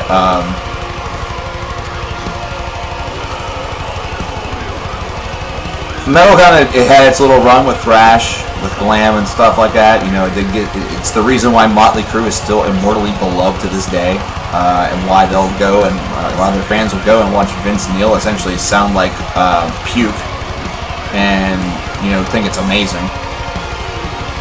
But I think heavy metal is also, it's not very popular because it's music that is a little more challenging than what pop music is, or what radio-friendly music is. A lot of times, the simplicity of music is what gives it its appeal, which is the reason why certain songs from the 70s, including Bohemian Rhapsody by Queen, sometimes it's so surprising that they were loved by so many people, but they're just timeless tracks. You know, they're songs that it proved to be something different for everybody that listened to it.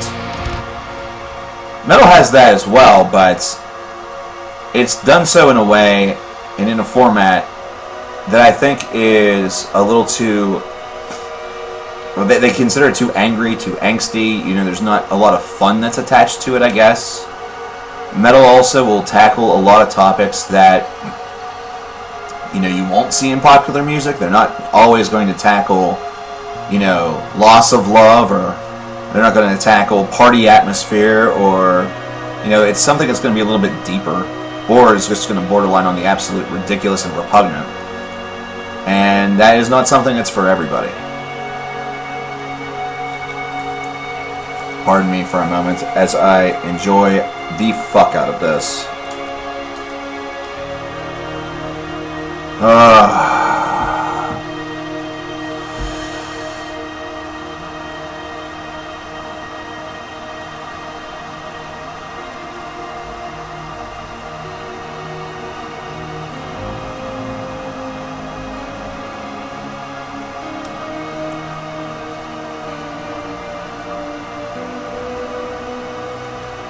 The metal fan tends to love the transition.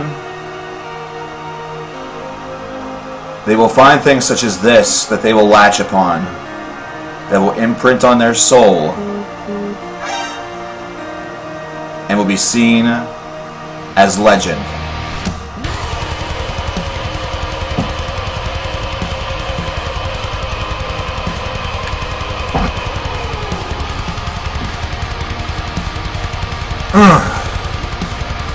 If you think the sexiness is over yet, you would be wrong. Because they go one step further with this.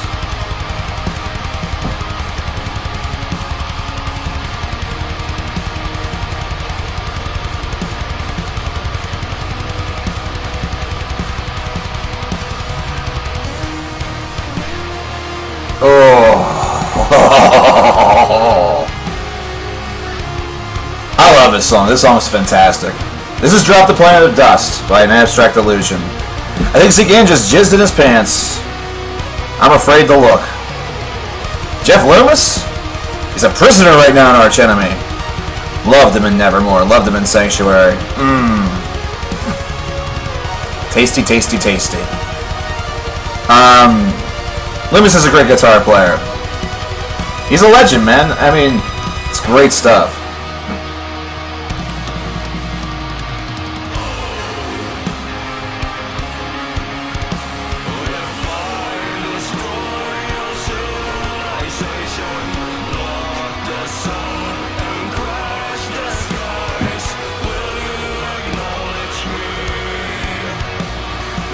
Jeff wanted to leave Arch Enemy to do it. Well, I don't think he wanted to leave the band. I think he wanted to. They wanted to try to set up a Nevermore reunion, and he was blocked from doing so. And now it's impossible.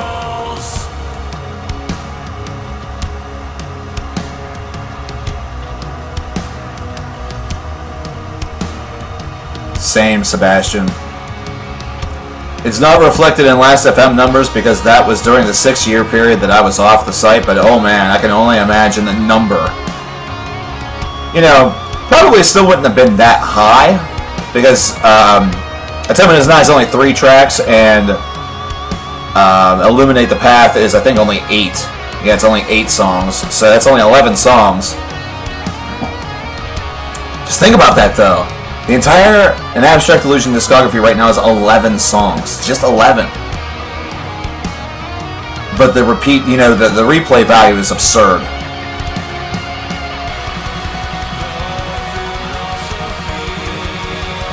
Why did he leave Nevermore? Nevermore was taking a break. There were some difficulties between him and Worrell. They also did their own solo albums, both of them. Both Worrell and Jeff had solo offerings.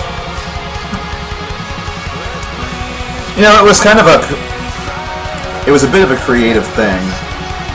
It was kind of a creative thing. They had really run some course, but they did want to eventually reunite. And of course, Sanctuary reunited. Which Sanctuary was the band that essentially, they came before Nevermore and sort of spawned Nevermore in their wake, in their ashes. I thought that was including the cover. You might be right, actually.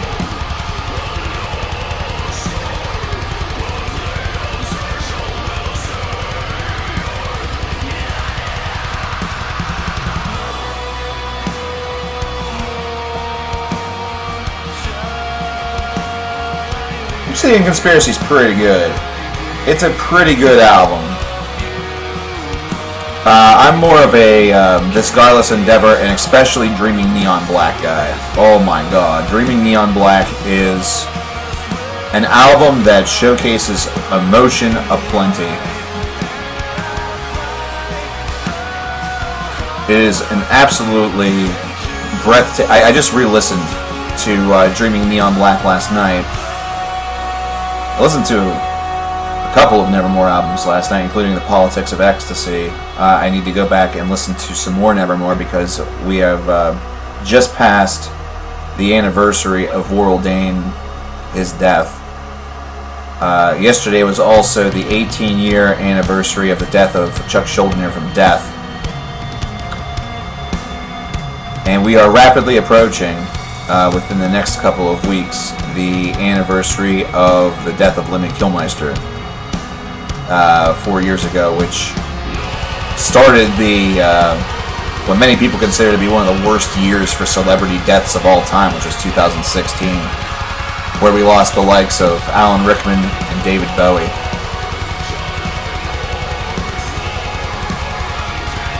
We just recently passed the anniversary of Scott Weiland's death.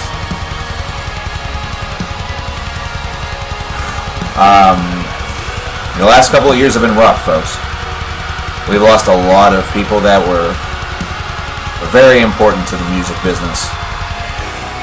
Very, very important. Of course, there's been a lot of struggles and troubles, a lot of problems that some of these men and women faced. Others were due to the random chance of horrific disease, in the case of Chuck. But we remember them all, and we play the music. We remember their voices, their guitar, and all from the music we hear and the songs we love.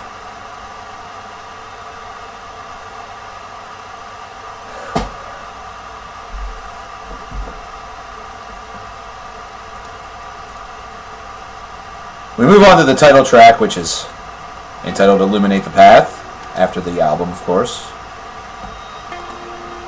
And I am going to, for this moment, I am going to take a short little recess.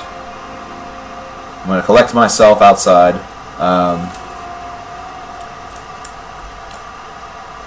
And I will return with you guys momentarily. Continue to enjoy Illuminate the Path by An Abstract Illusion. Again, like I said, this is one of the finds from this channel. You know, something that I didn't know of, that sort of just found, that I'm very proud and very happy that I did. And I hope to share it with more and more of you as time goes on. So if this is your first experience with the band and you really like what you hear, visit their Bandcamp page, play the hell out of the album, whether it be on YouTube or over on Spotify, because they are on Spotify. And get hyped for their new album whenever that may come. Whenever that may come. Valfer.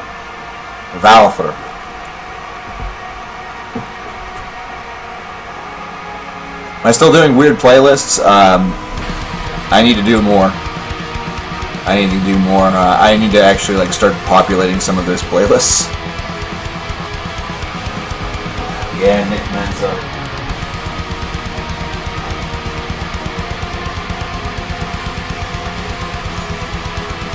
I'll return momentarily. I'm going to whisper a metal prayer for the dead.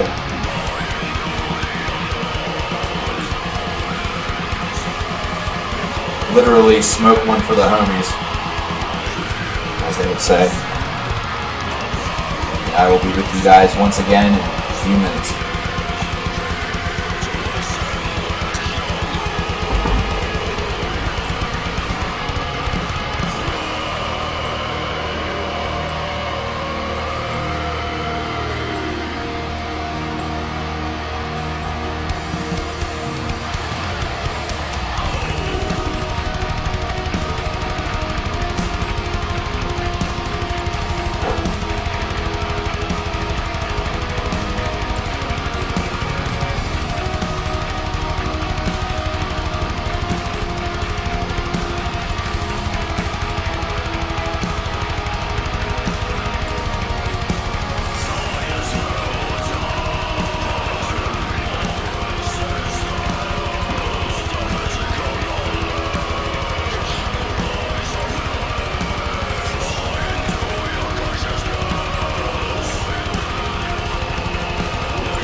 In the interest of self-promotion, which I have never been against doing,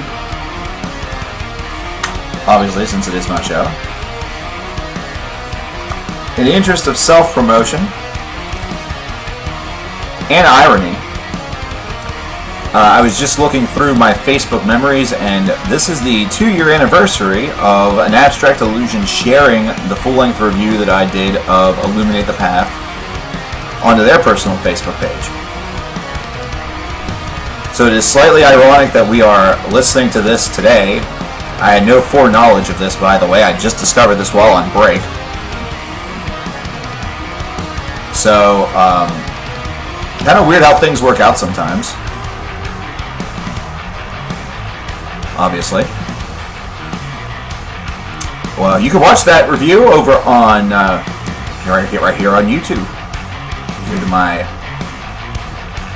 to my page, or you can look up an Abstract Illusion, Cover Killer Nation. You find that review, you watch it, you digest it, you love it. In the interest of the fact that this channel is going to be coming to an end, do a marathon. Watch all 2,000 videos. Watch them all. Make me rich. Won't make me rich. It's a lie. By watching literally a month's worth of content, you will probably net me approximately $2. Literally, you can do more for the channel. And that's another thing that makes this YouTube thing really hysterical.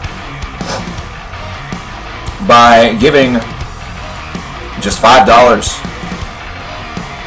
using the link that you see below my body, you actually do more for the channel than you would probably do by watching all 2,000 videos that's on it. So any person who donates more than $2 or $2.50, maybe I'll even be nice, I'll round up and say $3, you've already done more for the channel than watching every single video in a collective marathon that would again last probably a month. And that $2 wouldn't come, wow. I didn't think that $2 would come. Whitechapel has had its ups and downs. I wouldn't necessarily consider myself a diehard fan, but I respect them. That's about where I would go with that. That's where I would go with it. And speaking of, with your donations, we get closer and closer to incentives that you're going to want, that you're going to like. But still, please, watch some videos. Enjoy them. I hope that you do. I hope that's the reason why you're here, is because you've enjoyed the content throughout the years. I know that there are some that have said that they will continue to watch the stuff long after I am gone, and I'm exceptionally appreciative of that. That means a lot to me. So I thank everybody. At least $2 is more. Yeah, it's $2 more than what I had. You're absolutely right. Corey, you have a good philosophy there. You have a damn good philosophy there. $2 is $2 more than I had prior. See, I like the way this cat thinks. This cat thinks correctly. Sometimes, whenever you're in my position, whenever you're looking at it in terms of like a business or something like that, you look at $2 and think, man, that's jack shit, Is it really worth the hours and hours of sacrifice? But you're right, it's $2 more than you had before. You're $2 closer to getting that next album that you want, or $2 closer to being able to order Into the Fire by the NWA pay-per-view that it might be going on right now. I forget exactly whenever that was supposed to happen. I planned on getting that, but I don't know if it's going to happen now. Probably not. Thank you, James. I appreciate that, dude. 2019 album. Rush, are you talking about the album of the year list? That will probably be closer to the end of the year, closer to January, or it may actually, all depending on how the rest of the content goes, because I have about 15 to 20 more videos I need to put out, may be during the first day or so of January.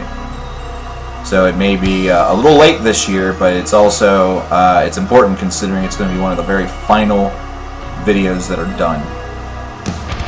One of the very final videos that will be released for the channel. What have you missed? You have missed Atonement is Nigh by An Abstract Illusion, as well as half of Illuminate the Path from the same band. We are currently in the track Vacuum.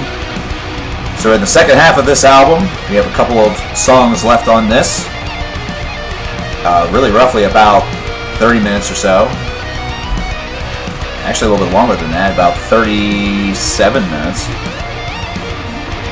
So right at the halfway point. Yeah, right now, whenever it comes, one thing, Rush, that I will say is that whenever it comes to album of the year list, I still have one or two albums that I need to listen to. One just came to my attention today. I was going to put the cutoff at the brand new Fen album that came out last week. However, I did end up listening to the new Officium Triste that was released yesterday. So I figured, well, I haven't, hit the magic button and, gotten the list together yet, so I might as well toss that on there. And then one of our esteemed mods, who is not here at the moment, Lurch Murphy, brought another album to my attention this morning that I will probably listen to. Considering I'm working on other things, other videos first prior to getting to those, so I might as well toss that one on board.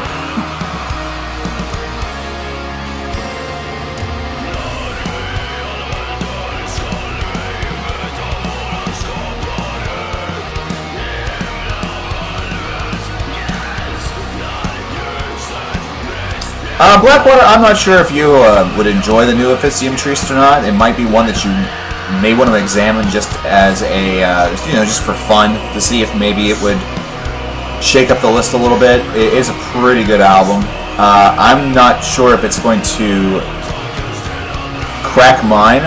The score that it has puts it very close, so it's kind of in a weird position. You know what? I feel like being weird right now. I feel like, let's see what I can do here. Can I do something kind of fancy right now? Did I just separate that? I did just separate that. Cool. Let's look at that the other way. And now for all of these.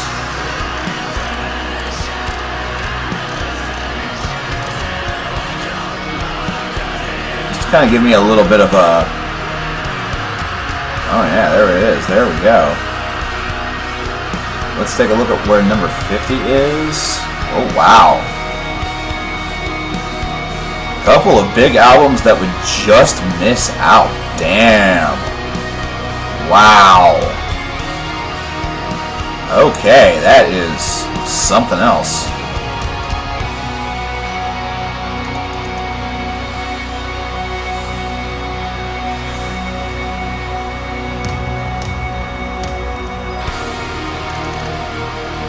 This is a list, I'll tell you. This is definitely a freaking list. Damn. This top 10 is pretty sick, though. I will say this top 10 is pretty ridiculous. Holy shit. You want to talk about some fucking good albums on this top 10. Top 15 is even more ridiculous. I saw someone the other day say that it wasn't exactly the best year for metal, and man, I would have to disagree in a big way just looking at this list. Get things back to the way it was before. Pretty good list. Pretty good freaking list. Holy crap. Honorable mentions. I don't plan on doing honorable mentions. It's the worst album of the decade. Reptilian, there is going to be a video that will spotlight that, so be on the lookout. What do we have left? What we have left is the second half of Illuminate the Path. So we have Talvatus, Skeletons of Light, and the vendor cover, Swartismen Osh Lindemostroet. We then have Black Clouds and Silver Lining by Dream Theater, and Act 5 of Deer Hunter-a-thon, because I did, as you suggested, and completed Act 4 on my own. I probably will not play those last couple of songs simply out of a bit of reservation toward YouTube. since it seemed like it was those last, we were in that last half of Act 4 anyway. I think we only had 1 or 2 songs left, I want to say. And it seemed like that section, for whatever reason, was the ones that YouTube was particularly combative toward. And again, I don't know if that's simply because I was using Spotify or not. I have no clue.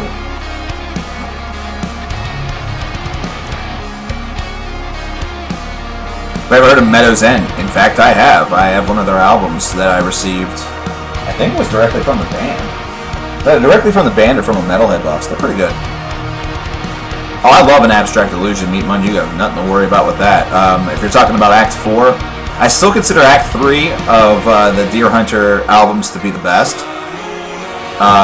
Act 4 was pretty well accomplished musically, but I'm sort of in your same boat where story-wise I got a little lost. I'm not too sure what's going on. Have I ever thought about doing a top 5 or 10 album review of all the albums you did review from the start of my journey?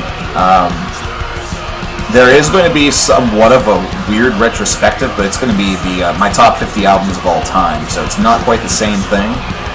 But I will be expanding upon the video I did prior, which was the top 25, and we're going to see how that's changed over the past decade, because that video, I believe, was made in 2012. So that video was made 7 years ago, so there's obviously going to be shifts and changes, including potentially at the top. There may be a new number 1. For as much, and I was always convinced that Rust in Peace by Megadeth is my number 1 album of all time, that might not be totally true. That may not actually be a true statement any longer.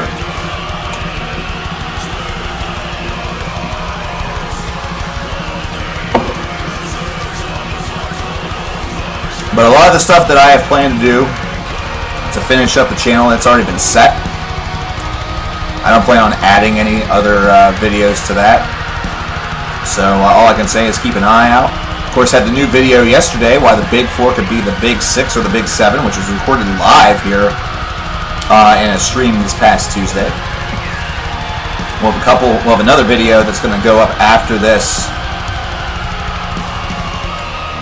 We'll have a video that goes up after this, is why hybrid metal could be its own subgenre or its own genre of metal, which is also recorded on Tuesday. We'll have a couple of videos that were not recorded on Tuesday that were in fact recorded months ago. They're still in the old location, in the old Hellpartment. That will be going up. Fear of a Blank Planet? No.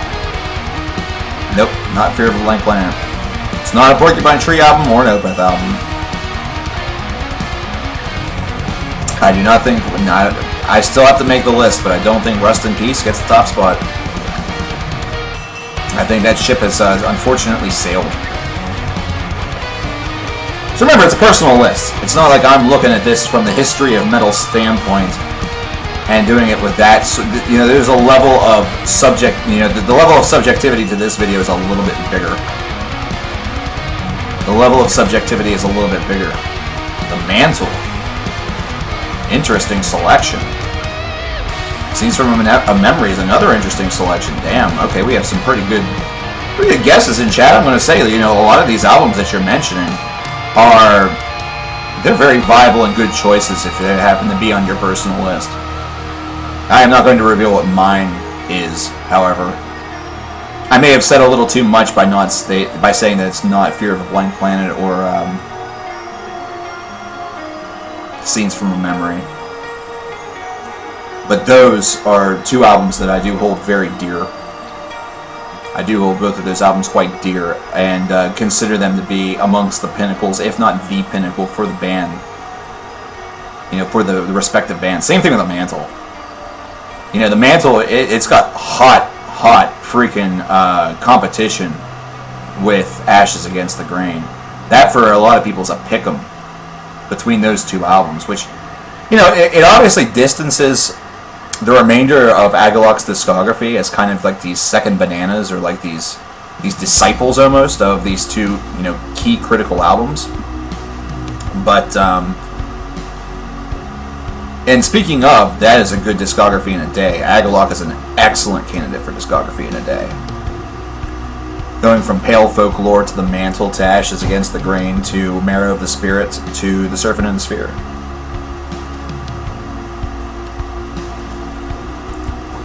Now see, Corey, he may have just deciphered it. I think Corey may have just deciphered it.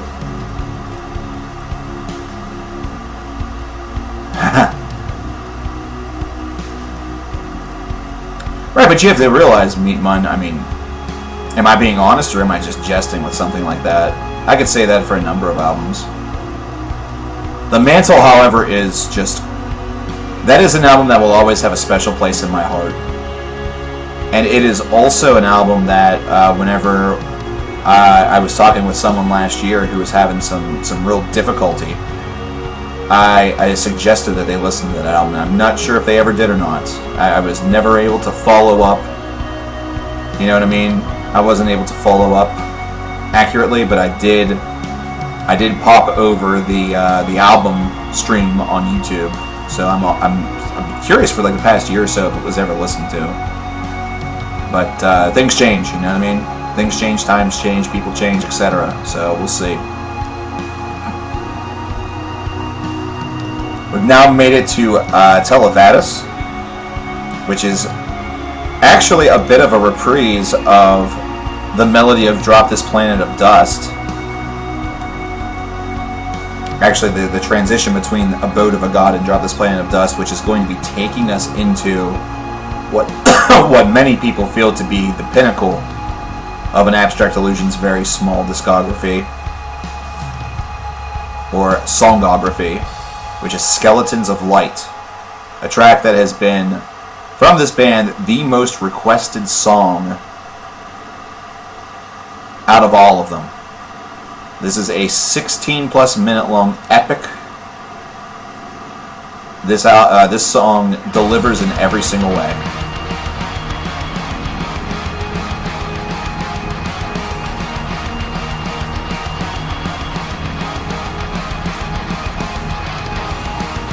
If there's one thing I will spoil for you all, is that if you're expecting 6 Feet Under to be the #1 worst album of the decade, you're going to be disappointed.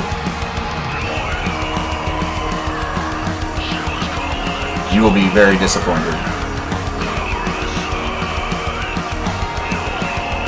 But we also have to remember that with The Mantle, the introductory song on it is not In the Shadow of Our Pale Companions, instead a celebration of the death of man. So if you mean Shadow, that's actually track 2, but it is nicely set up by a celebration of the death of man.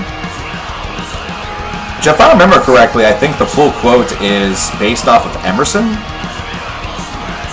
I believe it's an Emerson quote. I could be wrong. I am probably wrong. Or is it Nietzsche? It might be a Friedrich quote.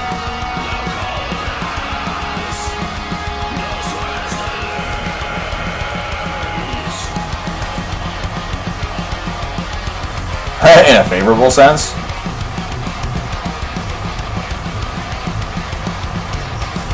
That'd be really funny. What a plot twist that would be. That should have been something I would have used for a heel turn. You know? Maybe that's all this is. Maybe I'm not actually retiring. Maybe I'm just turning heel. You know, I'm going to go Loco. I'm going to start talking about I'm going to start singing the high praises of bands like Slipknot and Disturbed, and like, you know, I'm going to start loving pop music, and, you know, bro country is going to become my favorite genre. Just going to completely distance myself from the fans. Say that metal's for a bunch of virginal losers that their only prayer of seeing a vagina is they happen to already have one. I would never do that. Hey Cornell, what's going on, buddy? What you doing? Oh, you heard the heater? Yeah, you heard the heater turn on. Now you want to get snuggled up right near close to it. Right near close to it, wowzers.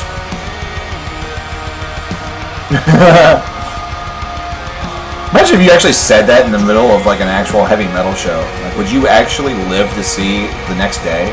Like, is that an accurate way to commit suicide? You just walk up to a bunch of metal fans and say, the only way that you're going to see a vagina is if you already have one. I guess if they were also, like, big bikers and stuff like that, you know? It sounds like it would be a more accurate way to commit suicide among, like, the Sons of Anarchy.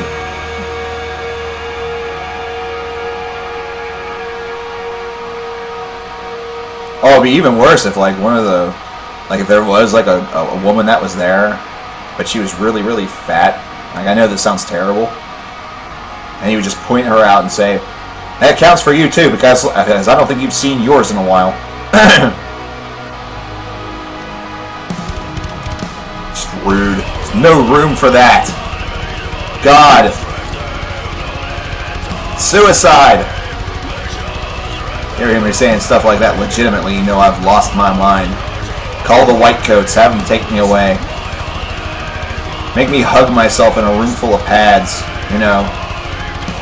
Recounting my own album of the year lists, you know. Rocking back and forth with myself.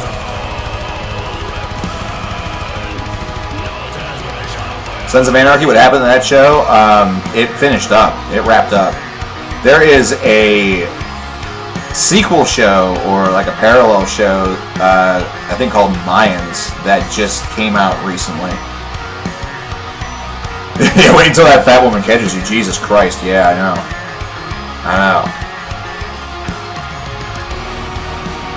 She wouldn't be singing, that's for sure.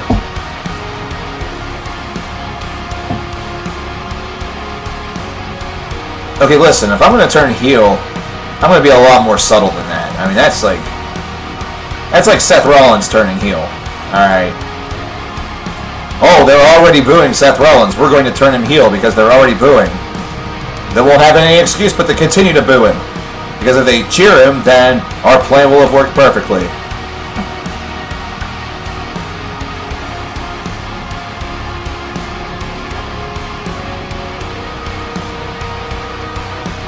You've watched Stranger Things and heard people saying that Dark is better.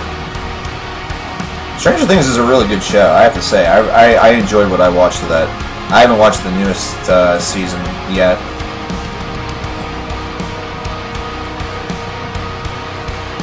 Hey, Zachary Desjardins, thank you very much. I appreciate that, dude. It's going to be interesting. It's an exciting but also kind of scary prospect because this has been a part of my life now for more than a decade. You know, it's been a part of what I do from day to day for more than a decade. And so even though I am 100% ready to take this on, it doesn't make it any less, like, kind of scary because it's the unknown, you know? But sort of the blank slate idea is it's kind of refreshing because, you know, life can literally go anywhere from here.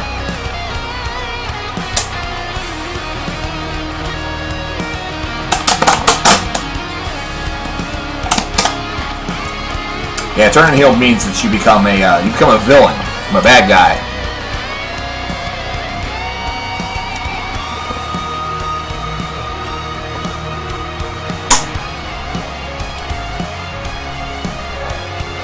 Have any of you guys watched The Strain?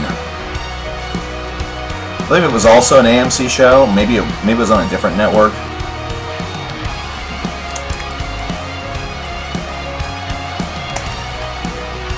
Yeah, you have to go through some of those terrifying things if you're truly going to learn what you are and who you're supposed to be or what the next thing is supposed to be. You know, if there's one thing that I can say with accuracy is that I am certainly not the same man that I was whenever this channel started. Many aspects of my personality have shifted quite a bit. Part of that is just, you know, a part of growing older. You know, it's no longer growing up in my case, considering I'm now in my mid-30s. Whenever I started this channel, I was in my early 20s. The Strain, I don't think it was totally a zombie show. It was a monster-ish show where they were trying to, like, take care of a virus or something like that. I don't know much about the show. That's why I'm curious about if anybody watched it. I know two things about that show. One, that it was on television, and two, apparently there was a character on there named Quinlan, which is a really dumb name, because old acquaintances of mine, that was what they named their child. It was kind of weird.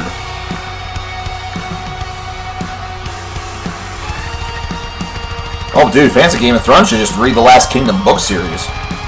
Boot Thread's amazing. And it's still going. You know, unlike the Game of Thrones series, there's actually a book that's released within, you know, a year or two. It's alright, Princess Olmeca. You have yourself a good night. Hopefully everything is, you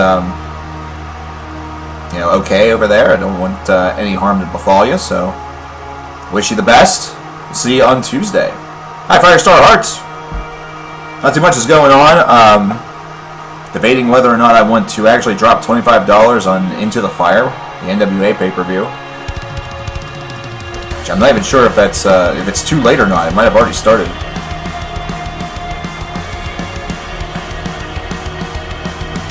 Oh yeah, the writing in that is fantastic. You know, Bernard Cornwell does a great job making you absolutely fucking hate Alfred.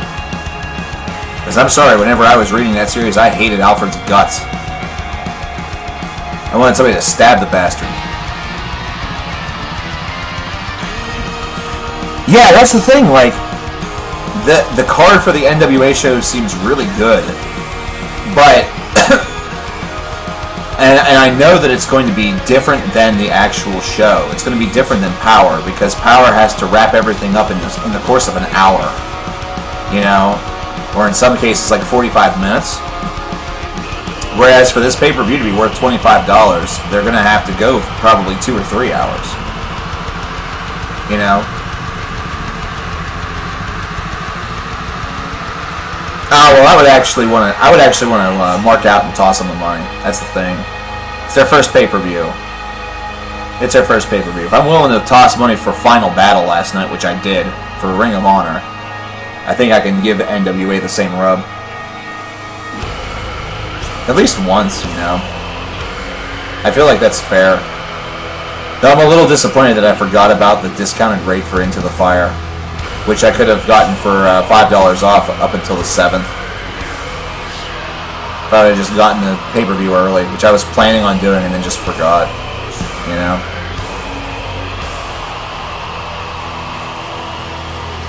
If anyone drops $25, I'll just buy it anyway. I'm kidding.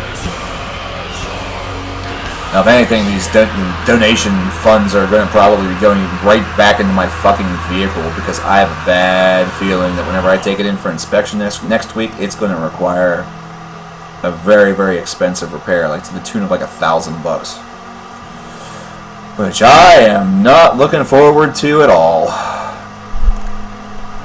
Because that is a ball kicker, if I may say. That is a ball kicker.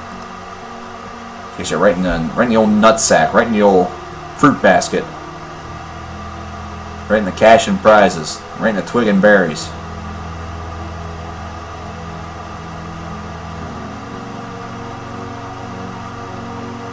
I watched the first season of Sons of Anarchy, and I liked it enough, but not enough to like go through the rest of it.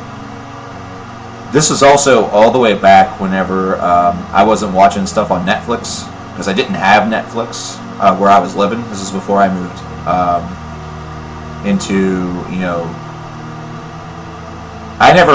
the TV that I've had, and I've had this TV for like more than 10 years,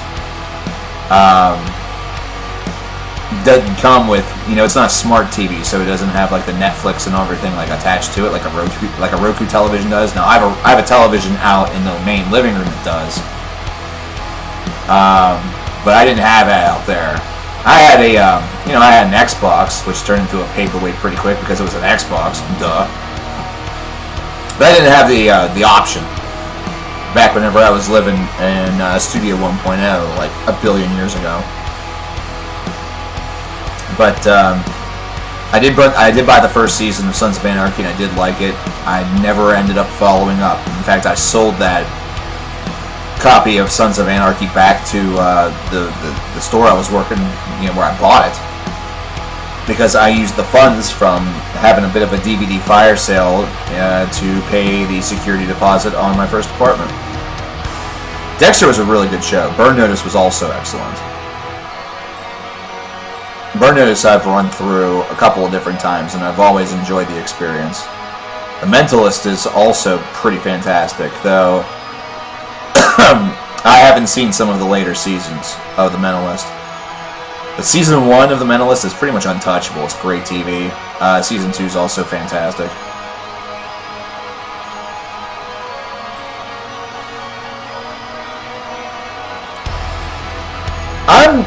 The thing with Disney Plus is that my surprise was that it took so long to happen.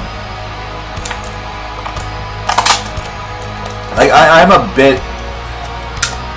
bit surprised that it took a long time for that to come. And so it actually, being here, now we're going to see the true effect. Now we're going to see the true effect. Hannibal was terrific. I watched every episode of that as it came out. Never ever missed an episode. Never missed an episode. There have been talks about reviving it ever since its cancellation. NBC never gave that show a proper due or a proper chance. I think that at this point they might as well just forget it. Hey, Evil Toad. I have a feeling you had to work today.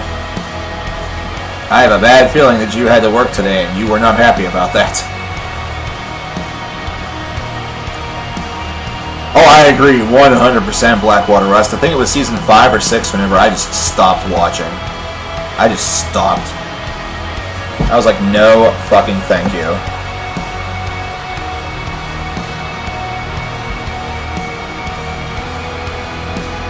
Streaming has already done a lot to damage cable in the way that the ratings are now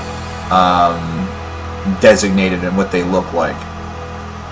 I have to live the rest of my life alone on a deserted island. On a desert island. Oh man. Desert island. I think I have to worry more about diabetes than death. What 3 albums would I bring with me? Oh boy.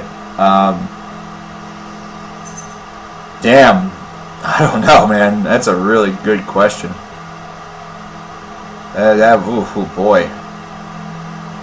Oh, man.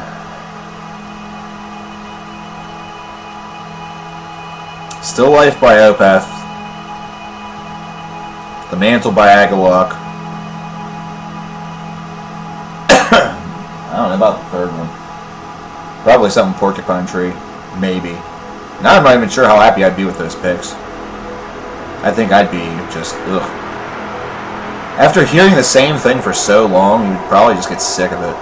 Like, even if you did love those albums unconditionally.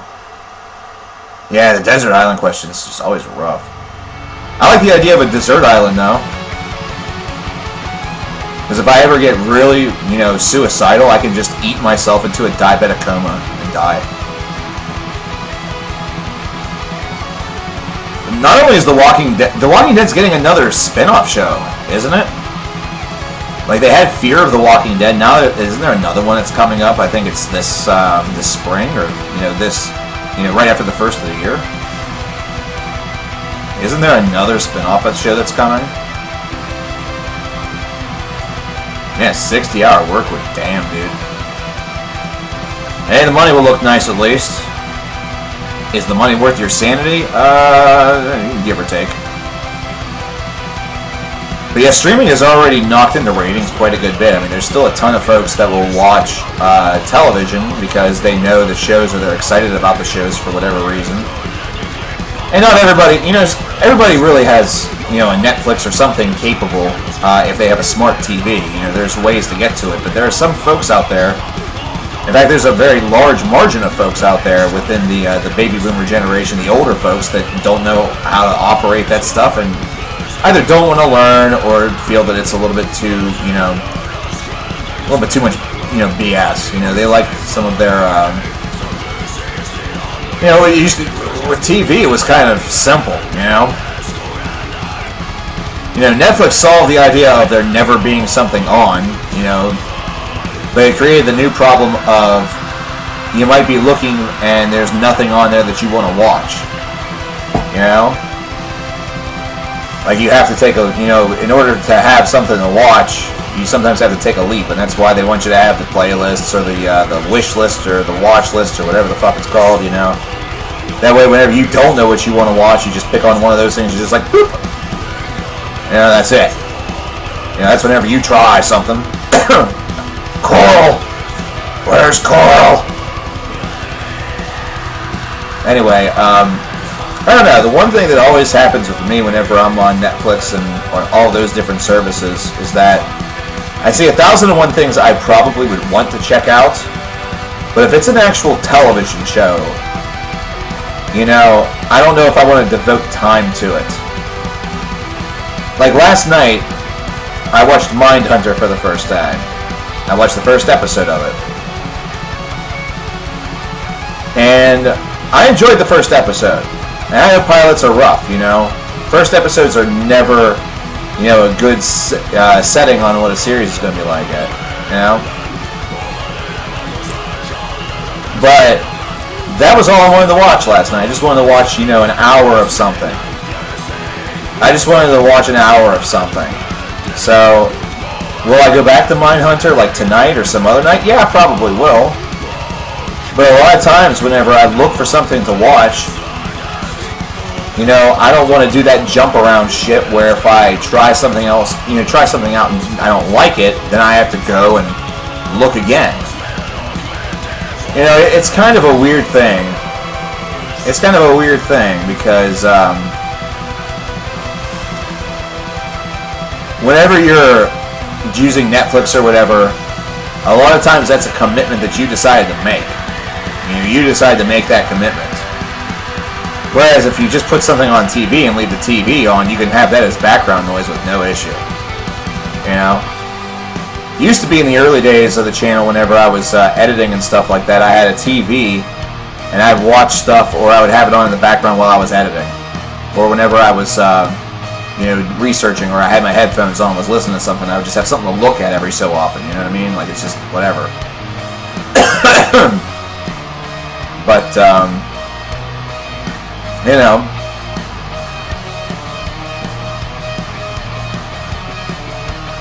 a lot of times, if you have a show, by the 5th or 6th season of it, you've probably made changes to the cast or changes to the overall complexion of that universe that is going to be a very determining factor as to whether or not the initial, the final couple of seasons work or not. Usually the shows that tend to last will stick with some of their original stuff. And here's a good example. Seinfeld. Seinfeld was a show that was largely about the same 4 people. They didn't have to constrict themselves or artificially inflate what they did based around weddings or babies or anything like that. They just stuck with the idea of these 4 people, these 4 friends getting into hijinks, getting into calamities. It's a show about nothing.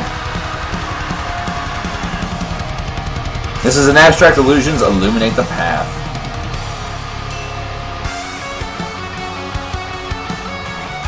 Oh, Friends is an abysmal show. God, I hate that show so much. Has a vendor-ish feel to it? It's because this is a vendor cover. This is actually a vendor cover. So, good ear. This is a cover of Svartsmanden och Lundmyrstrollet by Vendor. So, good ear, Corey. Or Connor, rather.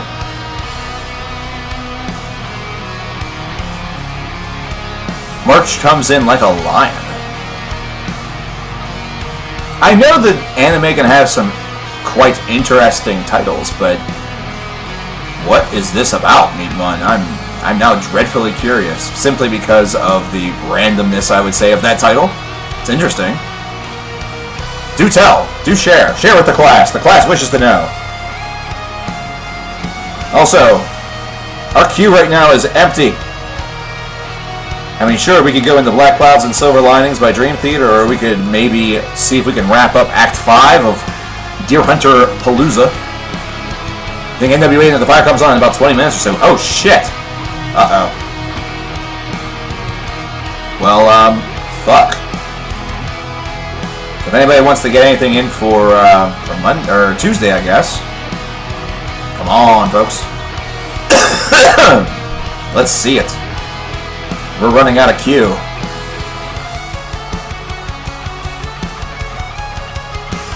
But yeah, this is a Vinder cover. I guess Vinder was a pretty big influence on Abstract Illusion, which is pretty awesome. Pretty freaking sweet.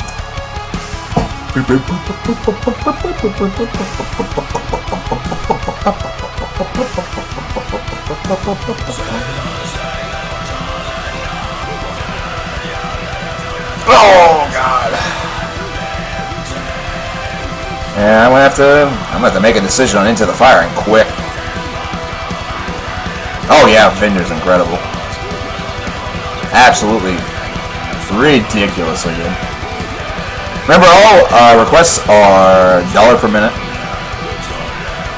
$1 per minute of runtime. Either go through the link that you see below my body, or you can go through Super Chat. It's my favorite Dream Theater album. That is Metropolis Part 2, Scenes from a Memory. That is an album that I can play on repeat. Been tempted to actually play that album for a couple days now, so tonight may have to be that night. That might be something I play after Into the Fire.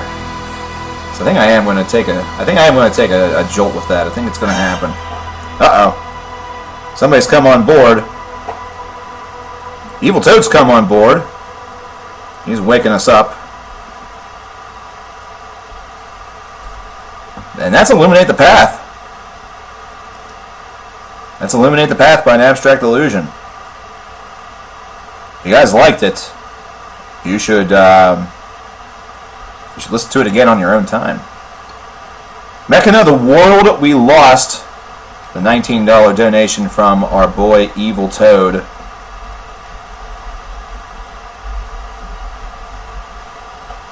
My word. 18-minute long track. Oh, yeah. This is the way we end the stream, maybe. Here's The World We Lost from Mechana. Not the first Mechana song that I have listened to in the past couple days. Remember, it's a coming-of-age story of a high school student who's also a professional shogi player, but instead of doing the usual sports anime type, they focus on his personal life. Oh. So this sounds like it's a little bit more geared toward personality and development. We have, by the way, broken the $1,300 threshold, folks. Congratulations. We are now less than $200 away from free request roulette. Damn it! I said it perfectly earlier. Now I screwed it up. Damn it.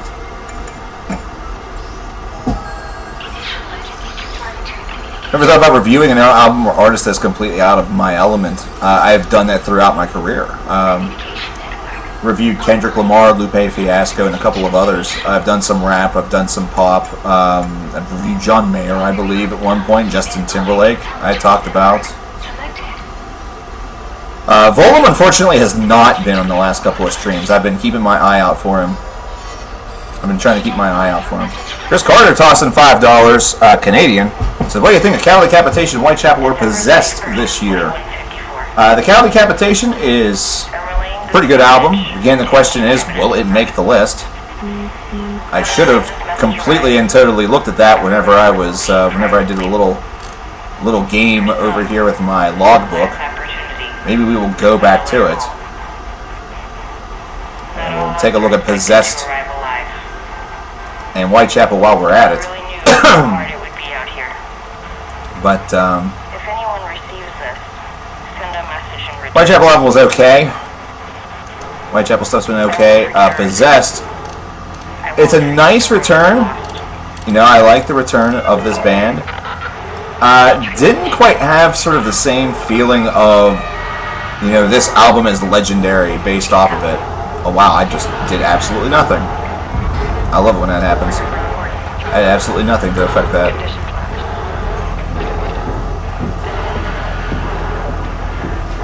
So I'm going to take a look at something really, really quick here. So I want to figure out whether or not people are going to be really, really mad at me. No, they won't be. Okay, that's fine. Well, they might still. People are going to be mad at me regardless. It doesn't really fucking matter. They're just going to be mad at me whatever I do. It doesn't really matter. Jeez, some of the stuff that's... man, some of the stuff that's not going to make it. Woo, Nelly. I'll just spoil the fact that Whitechapel's The Valley, on this list, 108th as of right now. 108. So unfortunately not making the final cut. Let's take a look for Possessed. Let's keep our eye out for that one. As of right now, the Possessed album, Revelations of Oblivion, number 62, and not making the list. Cow Decapitation as of right now. You know what? I can't give everything away for free. Oh wait, you paid me. You actually paid me. Whoopsies. Right now, if the list were to be finalized today, number 33. Number 33 for Cattle Decap.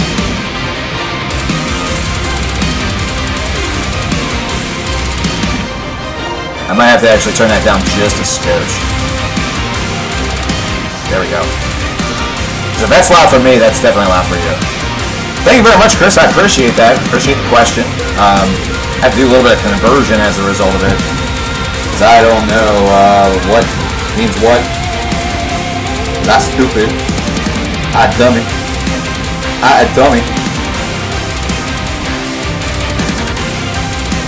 That's CAD to USD. 380. $3.80 we're going to be adding to our total, which is going to put us over $13.05. Not bad, folks. Not bad. We're doing all right. Doing all right. Moving closer and closer to free request roulette. Somebody else just decided to go deep. Someone did. Well, looks like Into the Fire is fired.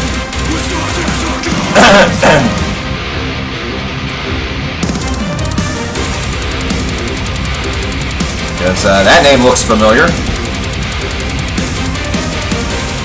The name looks extremely familiar. My favorite Agalok song, guess what it is? $21. Oh boy. Well. That could be a couple of them, really. 21 bucks. Takes us to 1326. Oops, oh my gosh. Takes it to Mark screwing up basic keystrokes.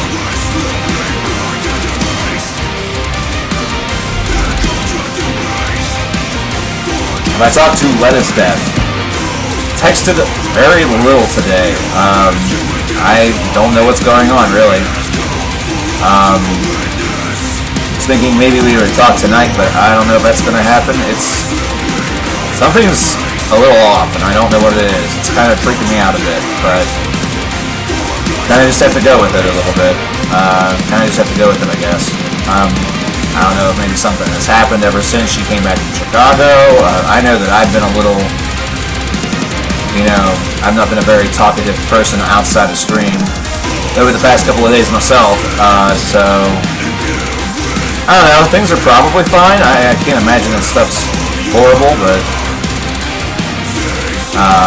you know, that's kind of how it goes. I guess that's just, you know, sometimes those things happen. I guess. I'm hoping that everything is all good. Like I said, I'm sure they probably are to a certain extent.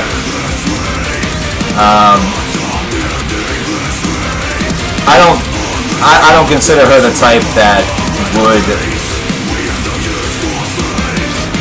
to sort of put it in a global sense, you know, I've had some folks in my life that have utilized me during their rough moments, and then that has been it. The minute that things go well, then I'm out the window, you know. Don't need to talk to that guy anymore, you know. He helped me during the bad times, but don't need him during the good. I don't consider her somebody who does that, so.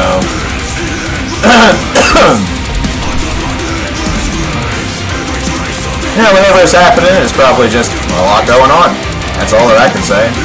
That's all I can predict, and I think that that's probably fair.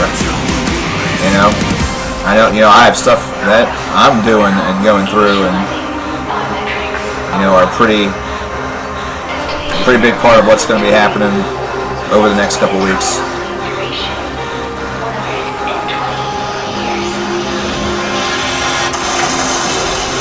It isn't her, by the way.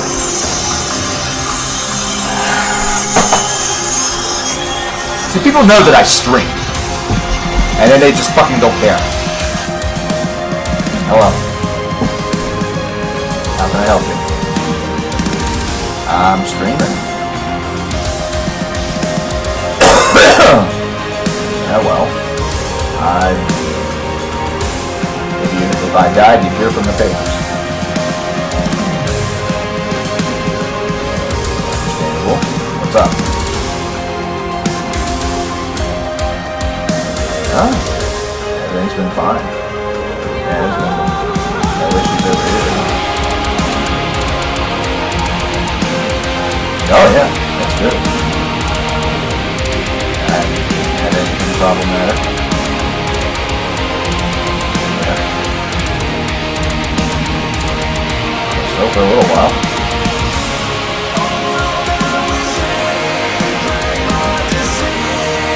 Yeah, but remember they changed the time for that. It's late. Yeah. They switched that because of the playoff reputation that's developed. I'm thinking that's why they did that, because they didn't realize at first how important that was going to be. And then Buffalo's right now number 5 and we're number 6. If we win, become number 5 Buffalo's. I don't know if they would be like out or what the deal is there, but I guess based on what they had in that spot before, this is a much better game, I guess, for prime time. Probably get better ratings. Yeah. So I think that's why they did it.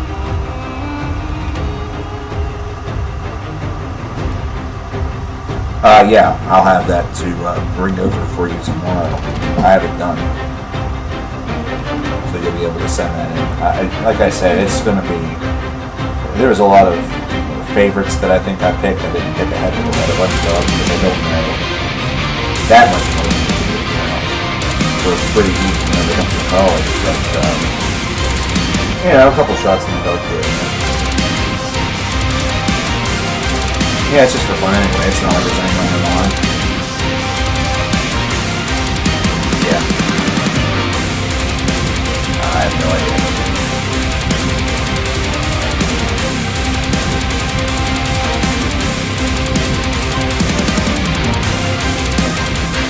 Oh well. Maybe they get you back. That's not happening tonight.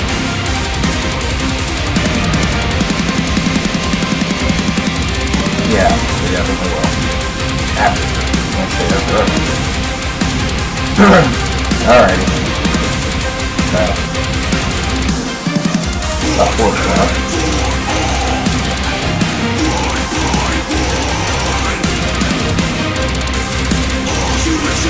Alright, I'll see you tomorrow. Alright, good night.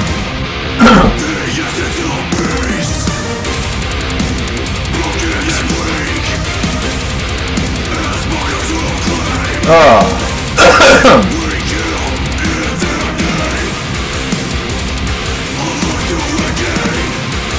I think it happens every stream with my dad, doesn't it? He always... See, I tell him the days when I'm streaming. I should stop. I should really stop, man.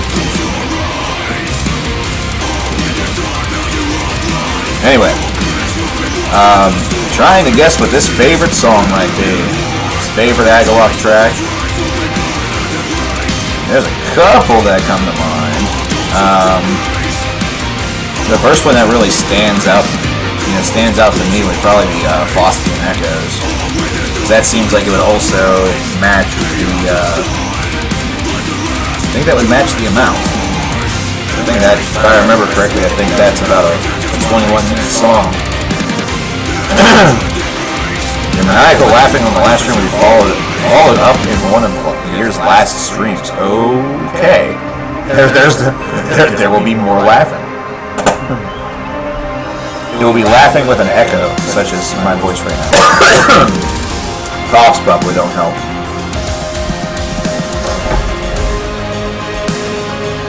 Well.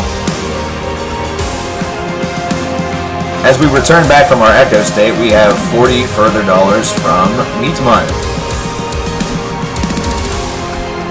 I'm thinking Faustian Echoes is probably his favorite Agalok song based off of the amount of that was donated. We have $40 from him that wants to hear Time 1. Time Part 1.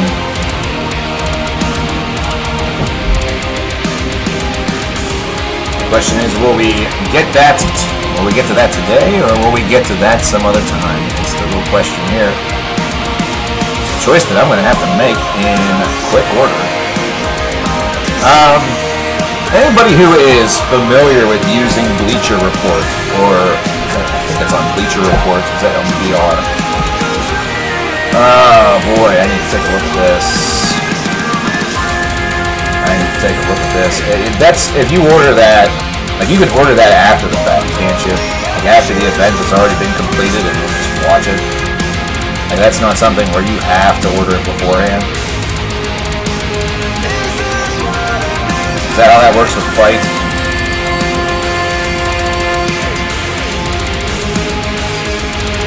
Oh, the bell time is 6:05. Holy shit. Okay, this has already happened. Or this has already started. Live now. Okay, well that tells me that I can still order it. Test for Echo? Not really. It's actually not that good of a disc.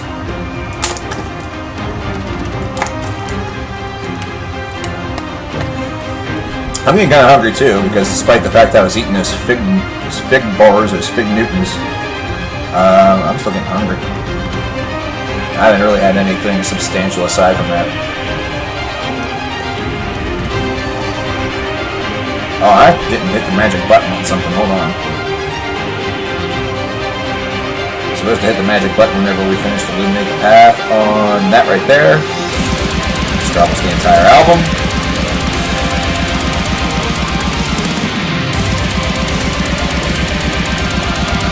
Oh yeah, Test for Echo is a Rush album.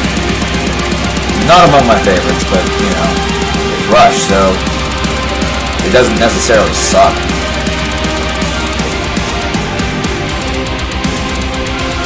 Based off of what you mean by maniacal laughter, I think that we could probably call you insane as well, even there. It's just that your insanity has not yet been fully proven, but probably will be in time. And it's a shame that the whole Spotify thing didn't work out very well, because if you had your big playlist, you know, the $240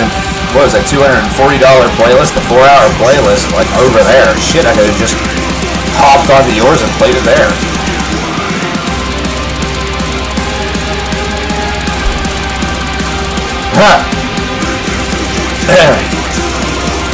This is Mechana is the name of the artist. The World We Lost is the song. It's an 18, near 19-minute long track. Has that very orchestrated feel to it.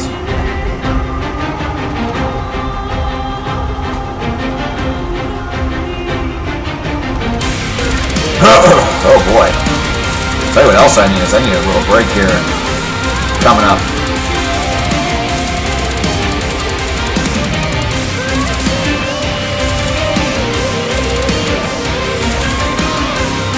If you donate for Kirith and Sarabande to Nile, will you be able to play it?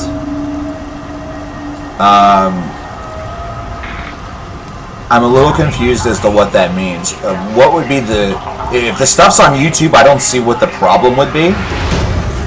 I'm also unclear as to what that is. So you may have to give me a little bit of Neo. Are you talking, would I be able to play them tonight, or... I'm kind of unclear about what the question truly is. So if it's Neo, then yeah, if it's on YouTube, I can play it. But is the question that are you asking the question of, are we going to be able to do it tonight or not? Like, what's, what would be the problem? Before Portal of I, again, if it's on YouTube. Since we had to go back to using YouTube as opposed to Spotify.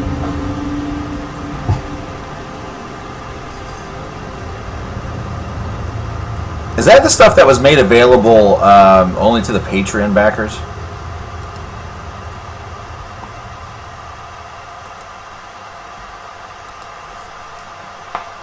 Just in terms of the availability of the EPs. Let me take a quick look at something.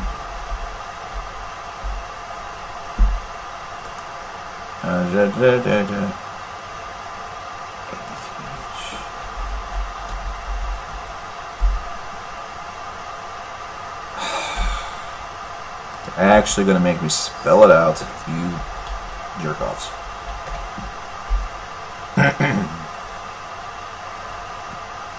Oh, I do see what the problem is here. I see that there is...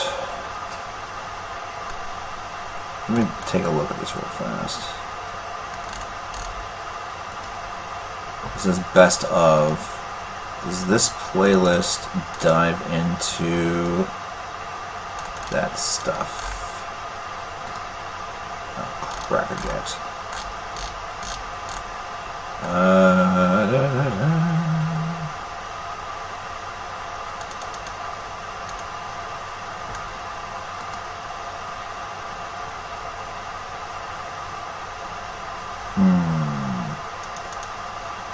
I may not be able to.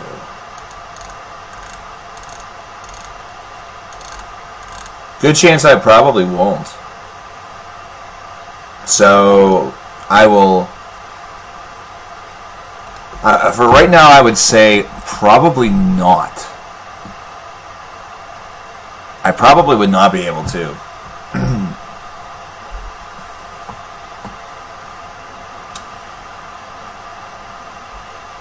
Because that was the stuff that was for the Patreon backers, correct?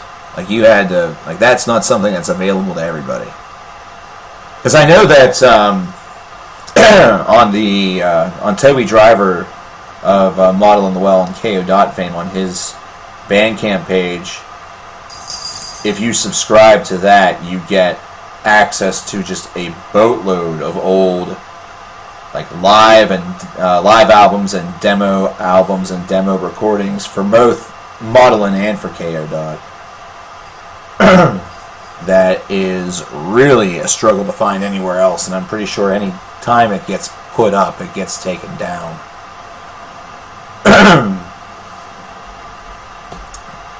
I mean, am I correct in saying that your favorite Agalog track is Faustian Echoes?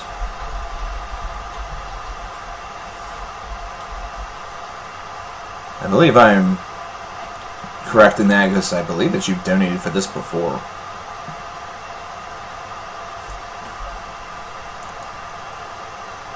The kitty in the room currently, we have Nemo in the background. So he's been sleeping ever since I started streaming. And then the jingling that you're hearing is Mittens over here. He's taking a bath, so we probably should give him his privacy.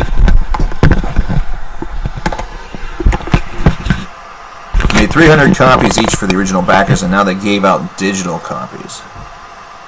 Correct on the Agalock track. Okay, good. We can get that started.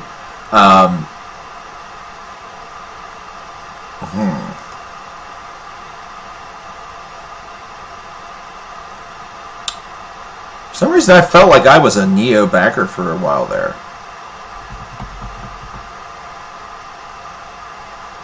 I'm trying to remember. I know that I was given to somebody. God, I'd have to go back in my archives. I'll tell you what, let's table that for right now. If you have anything else planned, maybe hold off on that and aim towards something else. And let me get back to you on Tuesday, Meat Mun, and see if I can't come up with any way that I can do that. Anyway, here's Faustian Echoes by Agalock. I'm going to step aside for a couple of minutes, mostly because I need to pee. As gross as that might sound. But I'll return momentarily. I'm going to see while I'm outside, because I'm also going to go outside. I'm going to see if I have any sort of information on my phone, like from old emails, that could potentially solve this problem, or even I might just even hop on the Patreon website. See if I remember my information to log in, and there should be a log of former payments and such. Let me take a look. I'll return momentarily, folks. I must not have, because I didn't get physical. I didn't get anything. I didn't get anything, so I don't think I must not have. Unless I did that from a different address and some other random asshole has my fucking CD.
This boy right here was talking.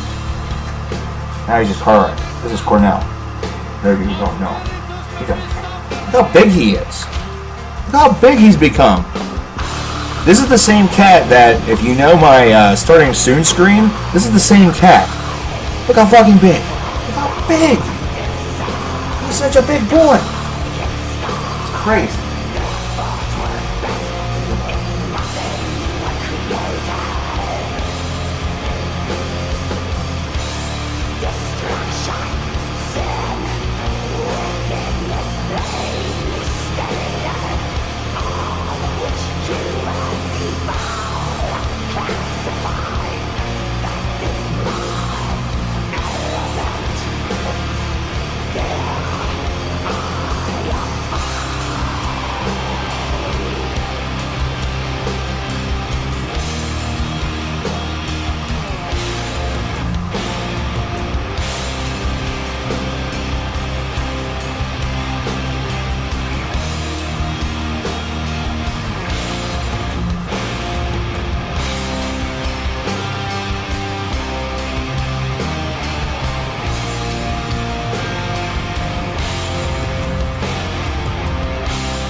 Mitten. Hi, Blazy. Oh boy. Gang's all here. Oh, a lot of them are. A lot of members of the gang here. Hidden club in the house. All 3 of them now. What? Oh. Gonna get you. Say hi to everybody. Say hi, everybody. Say hi, everybody. Are you camera shy? No, you're not. You're not camera shy. Maybe you can hear this. There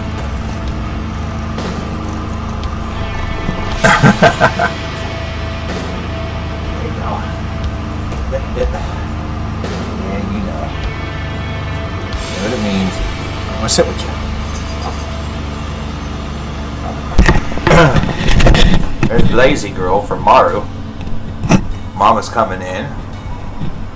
There's Blazy Girl.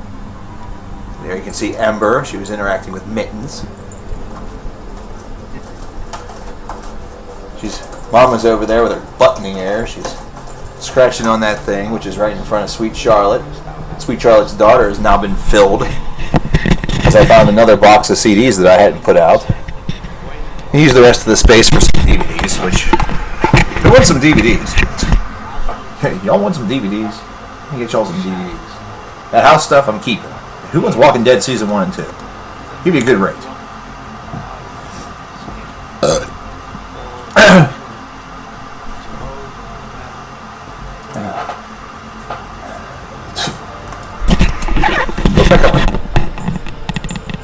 Look back up at me, Daisy.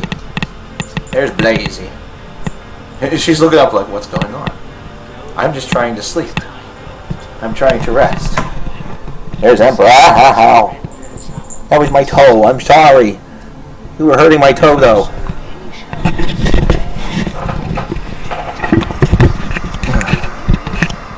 Oh, boy. So I don't think...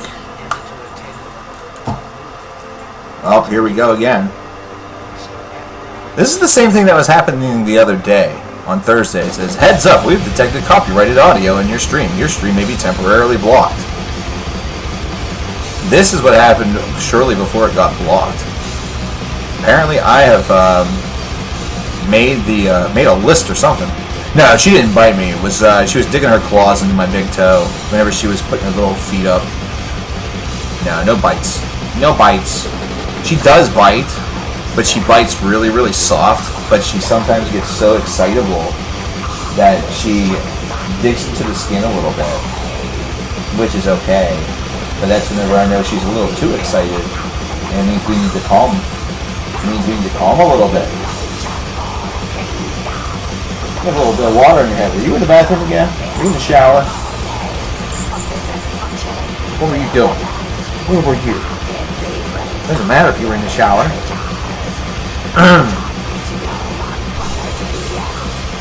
Yeah, this is exactly what happened on Thursday prior to it going to bye-byes. So, I wonder what that means. I wonder if that means that, like, people can't see that the stream is still active, so nobody can come in. Hi, Lord Hans. What awful news did you find out recently?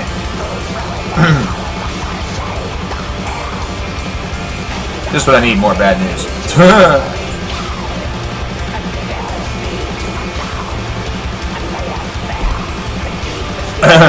Just what I need, more bad news.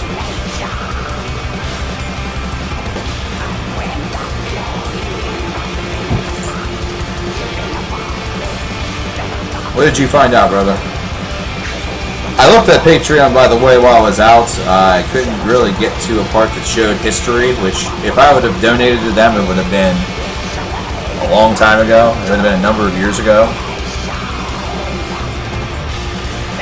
So, I'll have to figure out a way that maybe I can play that stuff.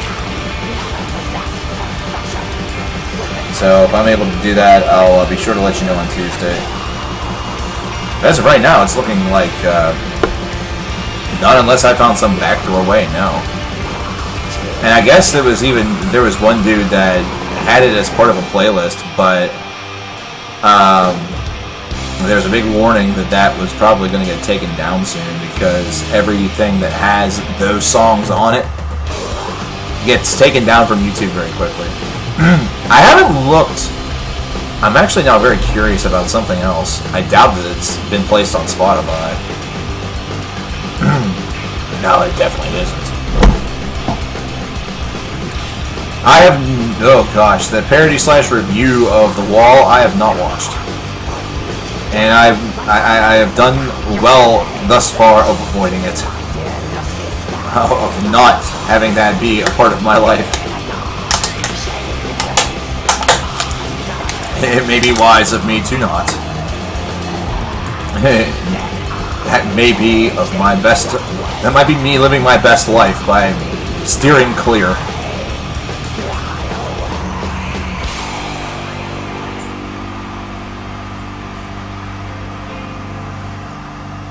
So we'll probably get through Faustian Echoes today. Time Part 1 we will add to our queue for Meat Monathon Part Dos, which you can kind of like call this Meat Monathon Part 1.5, considering we played a good bit. We got both an Abstract Illusion parts complete, which I'll have to update my log for that and add Time Part 1 to it. So we will have, remaining in our queue, as of right now, we'll have Part 5 of the Deer Hunter album Quintology. We'll have Black Clouds and Silver Linings by Dream Theater, as well as we will have Time Part 1. The Death albums are pretty neat and novelty. They're good novelty albums, but like I know that whenever I was in college, whenever the first Death album came out, there was a couple of my friends and I, in fact 2 guys that I was in a band with for a short period, we were all like really big into Metalocalypse, so we listened to the Death album quite a bit. You know, we kind of laughed about it and stuff. One of our guitar players was, he really enjoyed playing stuff from it. Aside from that, though, they're fun listens. The musicality on them is very, very good, so no complaints there. Can't say that I go back to them very often, though. Not anymore. See you later, Evil Toad. I'm sure you are exhausted, brother. You have yourself a good night, man. And we'll be closing up shop here shortly as well. Yeah, I was in a band for just a couple of months whenever I was in college. The last year that I was in school, We basically got to perform once, which we performed Star Spangled Banner at it was the American Music Festival for my fraternity, for Phi Mu Alpha. And that was actually only 2/3 of us that performed it. One of my guitar players and myself. And I don't think that there's, to my knowledge, and this was 13 years ago, maybe 12 years ago, I forget exactly the number, there is no video of this performance. There's nothing that exists that would be I'd be able to show or play for y'all. I was a vocalist. I didn't play any instrument. I was a vocalist. What was going on was that one of our members was rushing a second fraternity and also was trying his best to keep up with his classwork. My other guitar player was very dedicated to his schoolwork. He is now actually a teacher. So there was a lot of responsibility outside of just sort of leisure. I was the one that had the most free time out of the three. So it was, we didn't have the opportunity to get a lot done. We were working on a couple of tracks, but nothing ever reached the stage of completion where we would have been happy about it. It was just the three of us. We were 2 guitar players and a vocalist. We didn't have a bassist nor a drummer at that time, so the band hadn't even been fully completed. And then once the end of the school year came, I was graduating. They were both freshmen, so they were young. They were both in their first year. I was in my 5th because I was getting it wouldn't have even happened at all. Like, that short little time wouldn't have even happened if I hadn't returned to school to get a second degree. So, you know, they were very young. I don't believe that Mike, one of my guitar players, was ever on any sort of album. However, Austin, who was the second guitar player, he was our rhythm guitarist. He has actually released an album under, if you have ever seen me wear the Knuckle Duster t-shirt that was the parody of Sonic the Hedgehog. It's a blue shirt. If you've ever seen that in either videos or on stream, that was Austin's band. That was Knuckle Duster. That was one of my guitar players from our band was called Paradigm. And unfortunately, he is no longer a part of Knuckle Duster because he and his fiancée, or his wife, they may have actually gotten married in the interim, in the time that has passed, just moved from West Virginia to California, Sacramento area, if I remember correctly. So he's no longer a part of that band. But they did release an album. It's quite good. I have it somewhere up there in my collection. I believe it's in Sweet Charlotte's Daughter. I may have an eyeball on it right now. Maybe I do, maybe I don't. Pretty good stuff. Obviously very influenced by bands like Metallica. He was a big Metallica fan. So it's got some thrash. It has a little bit of modern metal equivalent to it. Something that I could hear some of the tracks actually being radio safe, you know what I mean? Like, they could have played that stuff on local radio and gotten away with it and everything would have been fine. But that's my band story. It's not very interesting. That's my band story. It is not interesting in the slightest. Yeah, that was an interesting 6 months of my life. So still I see the cause, the reason governing life's flow, and not just its external show. The governing force, the reason. Some things can't be known, they are beyond your reach even when shown. In many ways, it's interesting that this never made it to an album.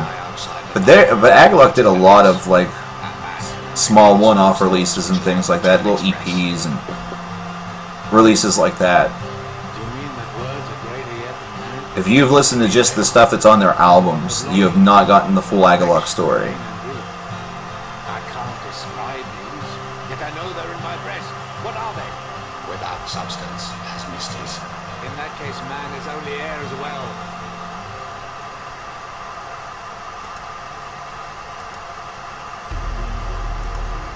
It somehow still snuck. Hey, pause, you fuck.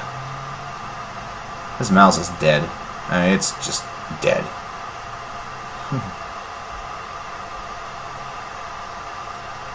There you have it, ladies and gentlemen. Faustian Echoes from Agalok. Once again, if you have not scoped out the non-album songs from Agalok, you are only catching half of the story. They are very different than what you get on the albums. They have done 2 other EPs. There's the white and then there's the gray. They have done splits. They have done releases that have cataloged some of their earliest demos and the first couple of things that they did as a band. They even have a live album. There's a lot more out there than just what the 5 studio albums are able to chronicle. That's going to do it for me, though, for today. That's going to do it for me. I want to thank all of you for joining this afternoon/evening. I appreciate it. And our next stream, as the plan goes, there was going to be a video release tonight, but I think it's getting to be a little bit too late, so instead I'll aim to toss that out tomorrow morning and hopefully have a second video ready for you guys for tomorrow night, so we may have a 2-video drop tomorrow. Gotta get some of that stuff taken care of. Gotta get that stuff taken care of. Gotta do some more recording. That way we can get closer and closer to 2 minutes to midnight, which we are pretty much at right now, I guess. We're about at 2 minutes to midnight. But I appreciate everybody for joining me today. We will see you on Tuesday. That will be the next stream. Same time, same place. Do not adjust your YouTube television dials. On Tuesday, we will continue with some more of the queue.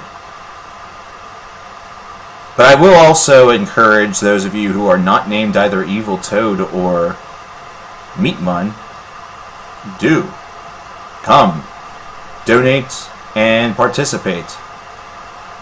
For there is much that I would like to hear, and we may also begin further chronicling 2019, where we will have another stream that talks and desires to hear some of your favorite songs from this year. Hope the rest of your weekend is great. I'll see you on Tuesday. Take care.